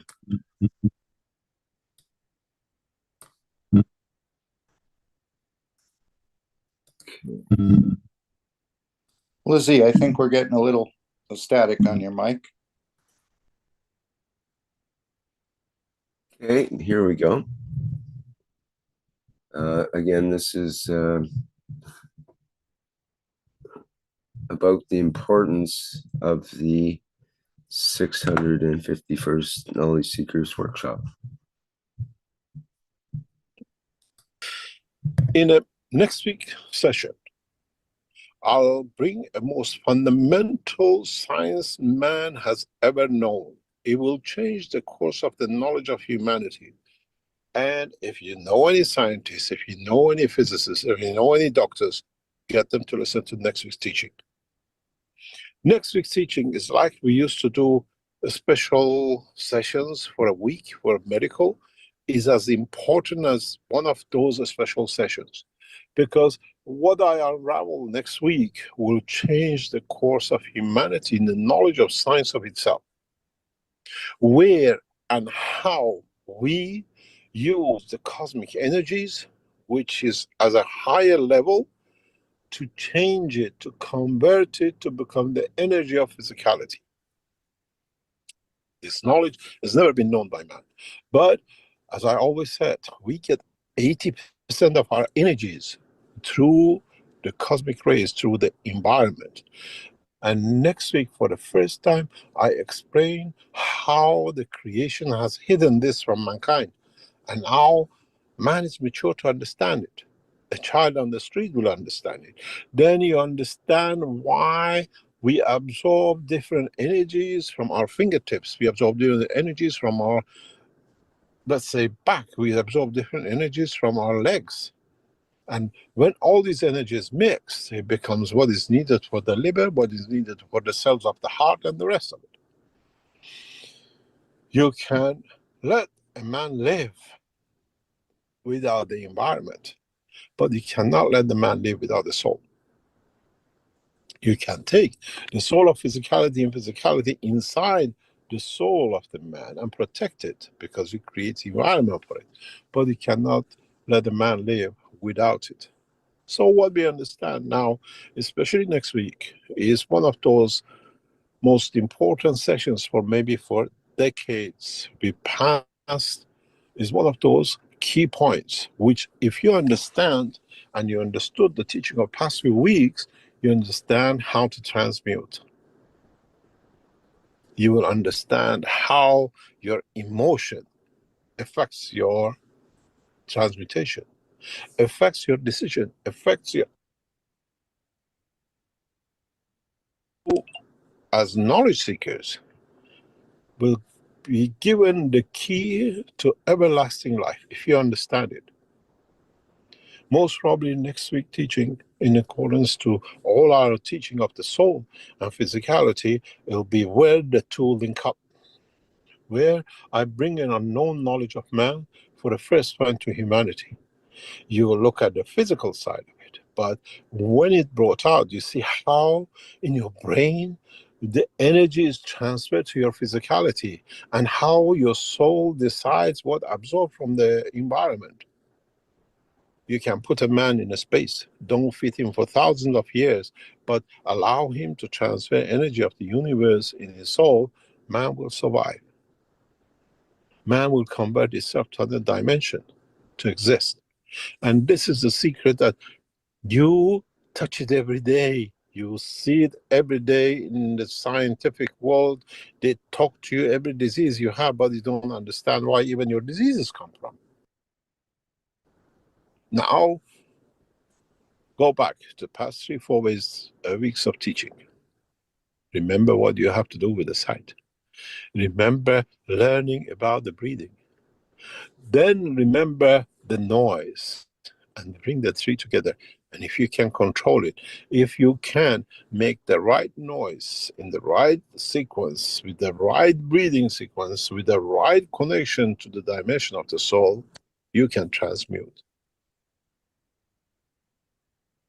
It needs a mastership of understanding the work of the plasma, not the dimension of the physicality. This is why those who can even lift themselves, if you notice, they control the whole three together. It's not a magic if you understand it, but there is a need for a fourth factor to create that energy. What to absorb from the universe to create, absorb, transmutation. And this is the key, which in the next week or two, I'll open up. And if you understand, then you understand how far, with all the knowledge of the man about his brain and his what we call the structure, has not understood what actually the work is. Now, with the teaching of next week, I'll bring to you to understand how your body absorbs that 80%, which I've been telling you for years. The conversion of the universal energy into the physical energy that the man needs for his survival, for his life.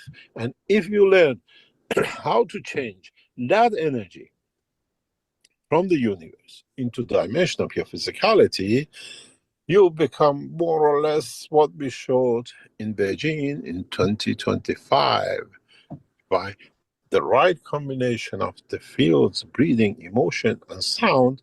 You can today want apple juice, and you feel and you create the taste of apple juice. You don't need Keshe Foundation to give you on the app.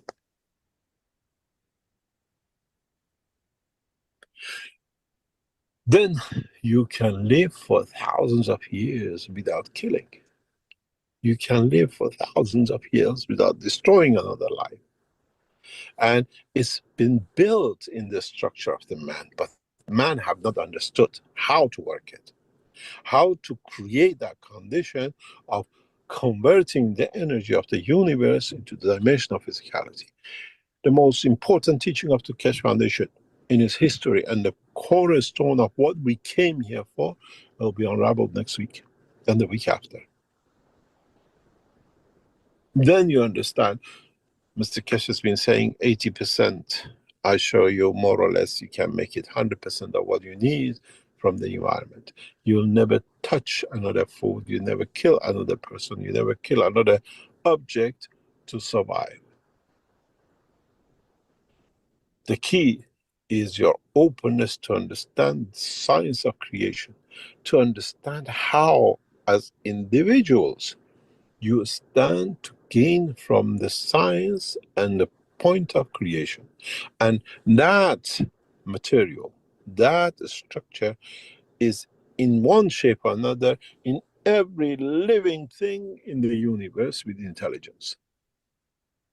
That is the cornerstone of the change of the life with intelligence, with mutation, with capability to survive in the deepest and hottest points of this universe, in the most radioactive part of this universe.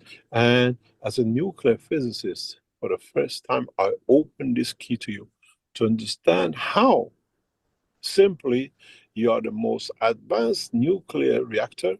Walk with it, live by it, you're a converter of it, and you never knew.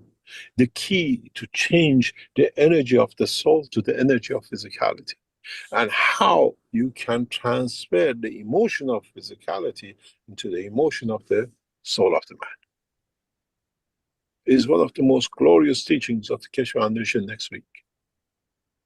And then if you understand, and if you can translate this knowledge into the knowledge of existence and follow what we did for past 2 years with the soul, and now you understand how is the structure into the next step, then you see your soul is just a control room. Next week, and from now on, you will understand without your brain in the functionality connection to the soul, you have no energy. You cannot convert. Your brain is not an information center. Your brain is a generator, converter of the field, is a transformer, changing the field of the universe into the energy of the physicality. That's where your 80% comes. You got all the knowledge about your brain upside down, because that's all you think. The brain thinks. I get my emotion from brain. And our scientists who are in the matter state, they're 100% correct, because they don't have the knowledge to understand. They haven't had the knowledge from the science. From what I teach you next week, you will understand the world of science and technology and medicine, and energy will change. This is the promise of Messiah. We deliver to you as Messiah of your own souls to save yourself, to understand the working of yourself.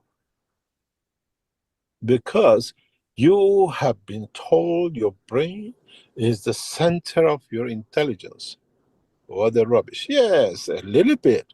But without understanding the functionality of the soul, with the structure of the physicality of the man, you can walk the path of the man, eat, drink, whatever, breathe like the cows, the sheep, and the rest. But if you understand, your brain is not for this job.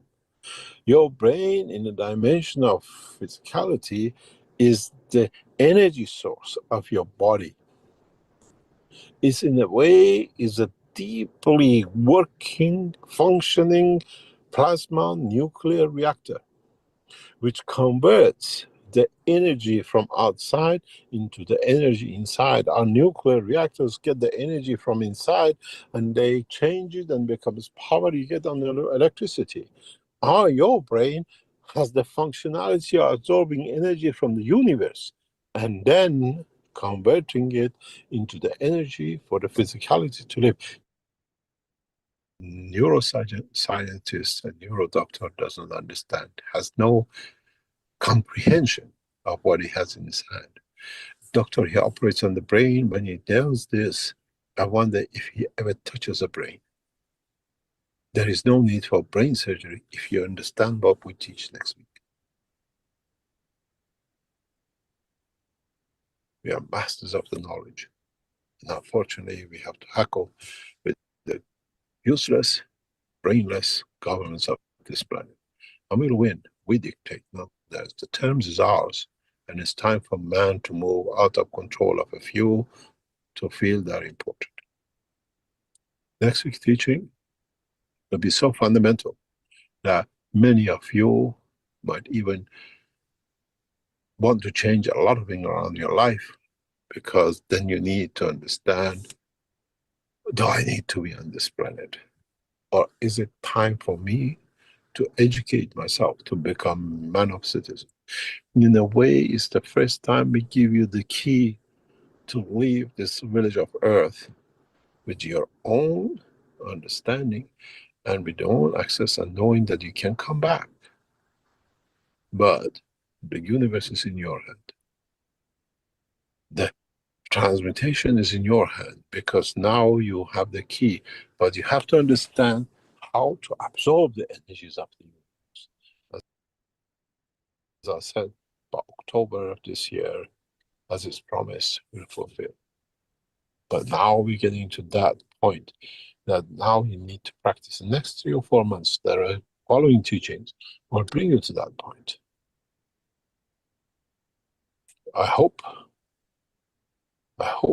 those of you who understand stay with us on this planet to teach the others, that we bring the freedom to all, not just for a few to be privileged that I can do. Next week, I open the book of existence of the man. You know doctors, you know scientists, tell them to come in. Get the teaching of next week and spread it everywhere. It will bring a revolution in the world of science. And the reason for it is the connection of the soul, how your soul is connected to your physicality through energy. Man never understood. I open this Pandora box next week, and then you'll be amazed how we never understand the world of creation. Now we understand. We need to understand this is what we need in the universe to convert energy of universe for us to exist. Next week is an amazing process of conversion of the fields of the universe to man's energy. You will understand how. That's where I think if you understand where your 80% comes, then you will come to understand, why should I give in to 20% to become a killer? But that's another job, another course of understanding.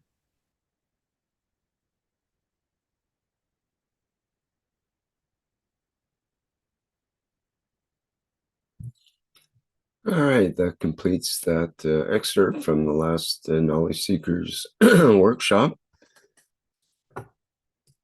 And it sounds quite exciting for the next Knowledge Seekers workshop, which will be, July 16th, starting, so far as we know, at the 9 a.m.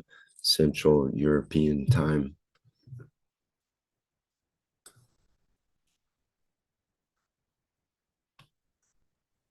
Okay. Sorry, Rick, I didn't mean to jump in then, but I think it's going to be quite an incredible teaching.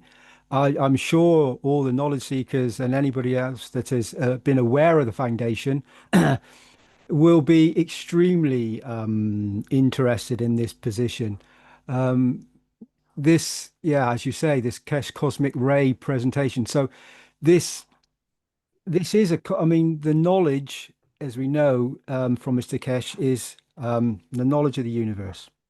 It's from the creation point, and it's, as he said, in his in the video just now, it is time for us to come to know what it really all is about, and not for a few to control the many through just lack of knowledge. And so once this knowledge becomes available, and I'm sure many knowledge, I don't think it'll be just knowledge seekers. I sense that many may jump in at any point without any knowledge at all, connect to the knowledge of what Mr. Keshe is going to teach, and maybe they will transmute themselves. Because I think some souls, it's at any point. Some need a lot of knowledge and a lot of time. Others just come in instantly and receive, and then take another position. So I think it's a very, very exciting teaching to come. I'm sure all of us will be, with all our five senses and the soul, ready, willing, and able to experience. And we're looking forward to this immensely. And I'm sure, as I said, Mr. Keshe said, it's over this week and maybe the following week. But the knowledge never ends. It's continuous, as we know. So I'm looking forward to it, and I'm sure it'll be exceptional for each and every one of us. I'm sure it'll be a very beautiful teaching. Well, we look forward to it, Rick. Thank you very much. Okay, I've got a very short excerpt from the last Knowledge Seekers workshop, and it's about the invitation to the October exhibition. So let me get that set up a little bit better here.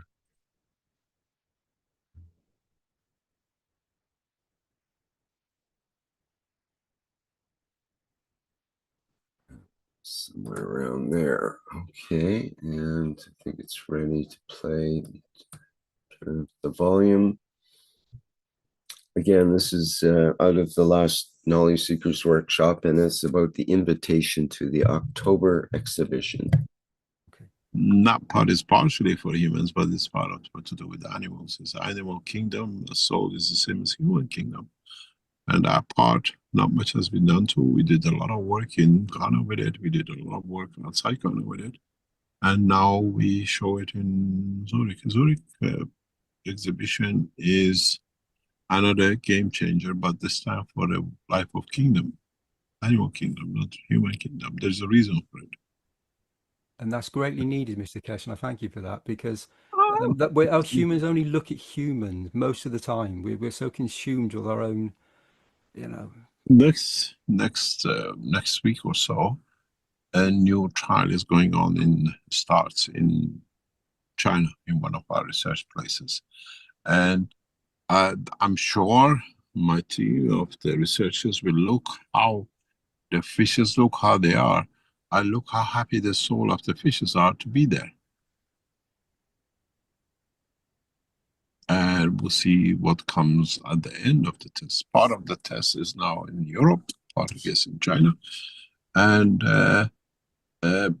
which fish volunteers to be food to the others?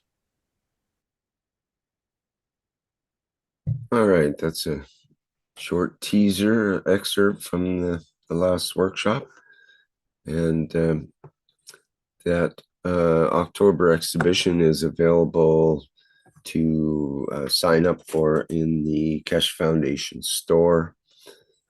I think it's pretty obvious in the first few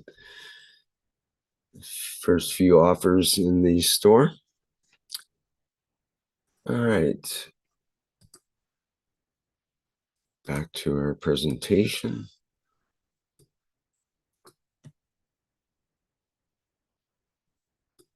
Now, before we engage into our needs and wishes, perhaps we should take a breath for a moment and ask if any of our attendees have any questions or comments they would like to bring forward at this point, or any wishes they would like to verbalize for 30 seconds of silence in the case of these needs and wishes. Yes, yes. Thank you, my dear. Yes.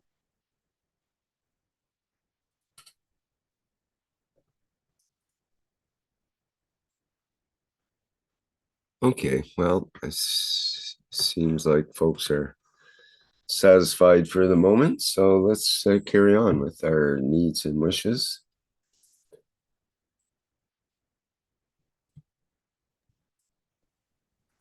We, the Universal Council, elevate and give from our souls to Colombian citizens to elevate their souls so that they may choose a life of peace while respecting vital rights. Our wishes, our commands, we are present.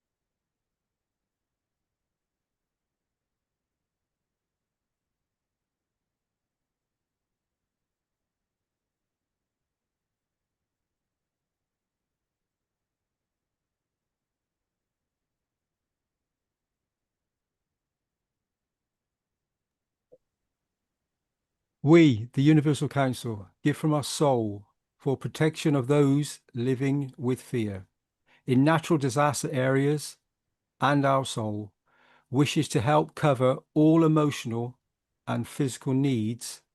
Let's focus on Venezuela now. And our wish is our command, and we are present.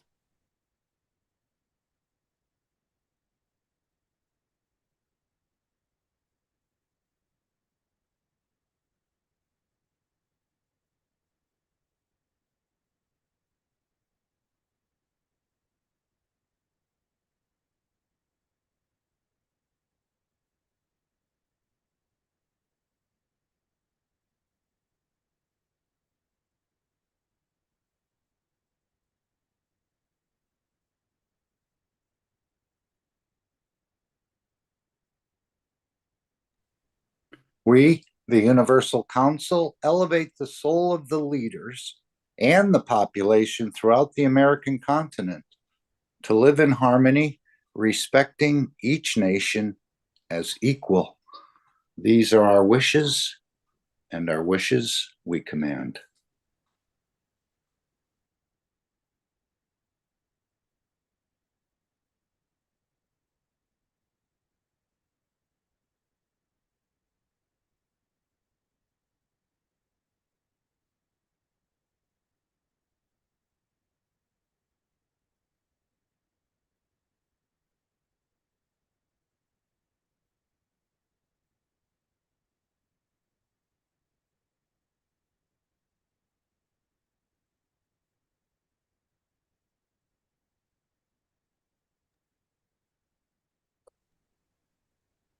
We, the Universal...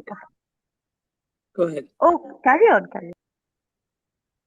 We, the Universal Council, elevate the soul of the leaders involved in conflicts in Sudan and other areas only for greed, with the unconditional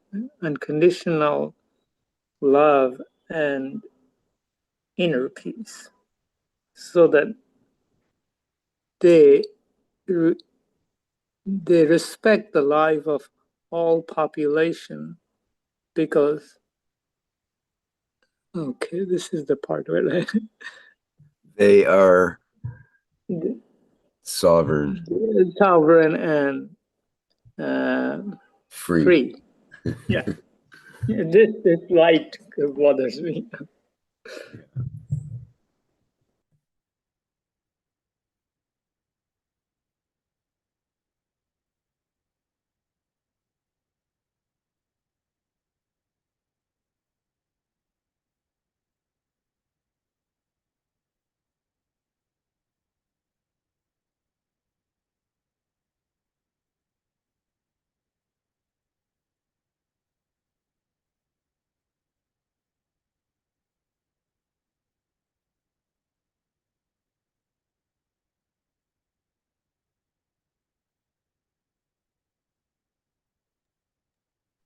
We, the Universal Council, give freely from our soul to elevate the soul of the leaders to achieve peace in the Middle East now. This is our wish, and our wish is our command.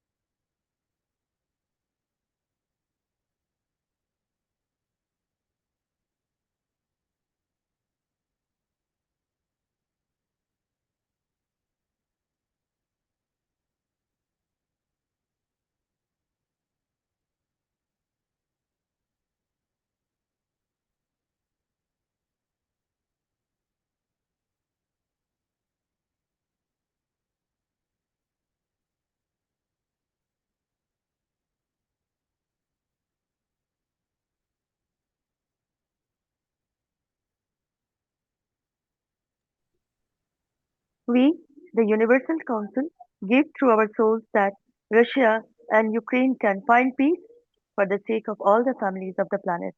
Our wish is our command. We are present.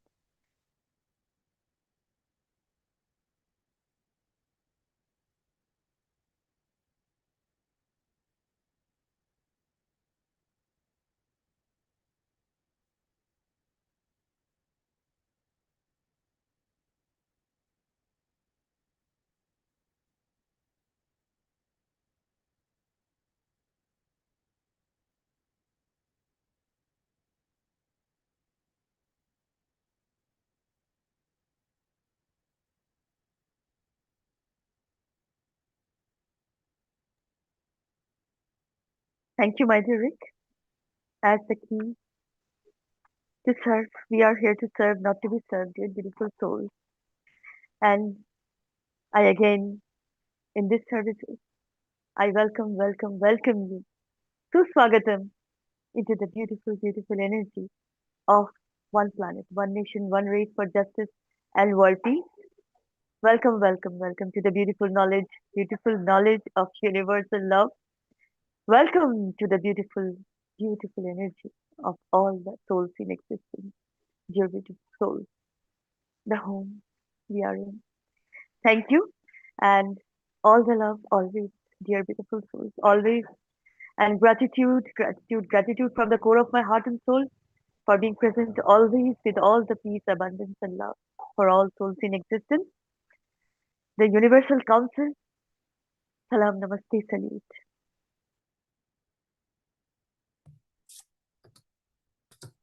All right. Oops, how did this come up? Thank you, Sweta, and thanks to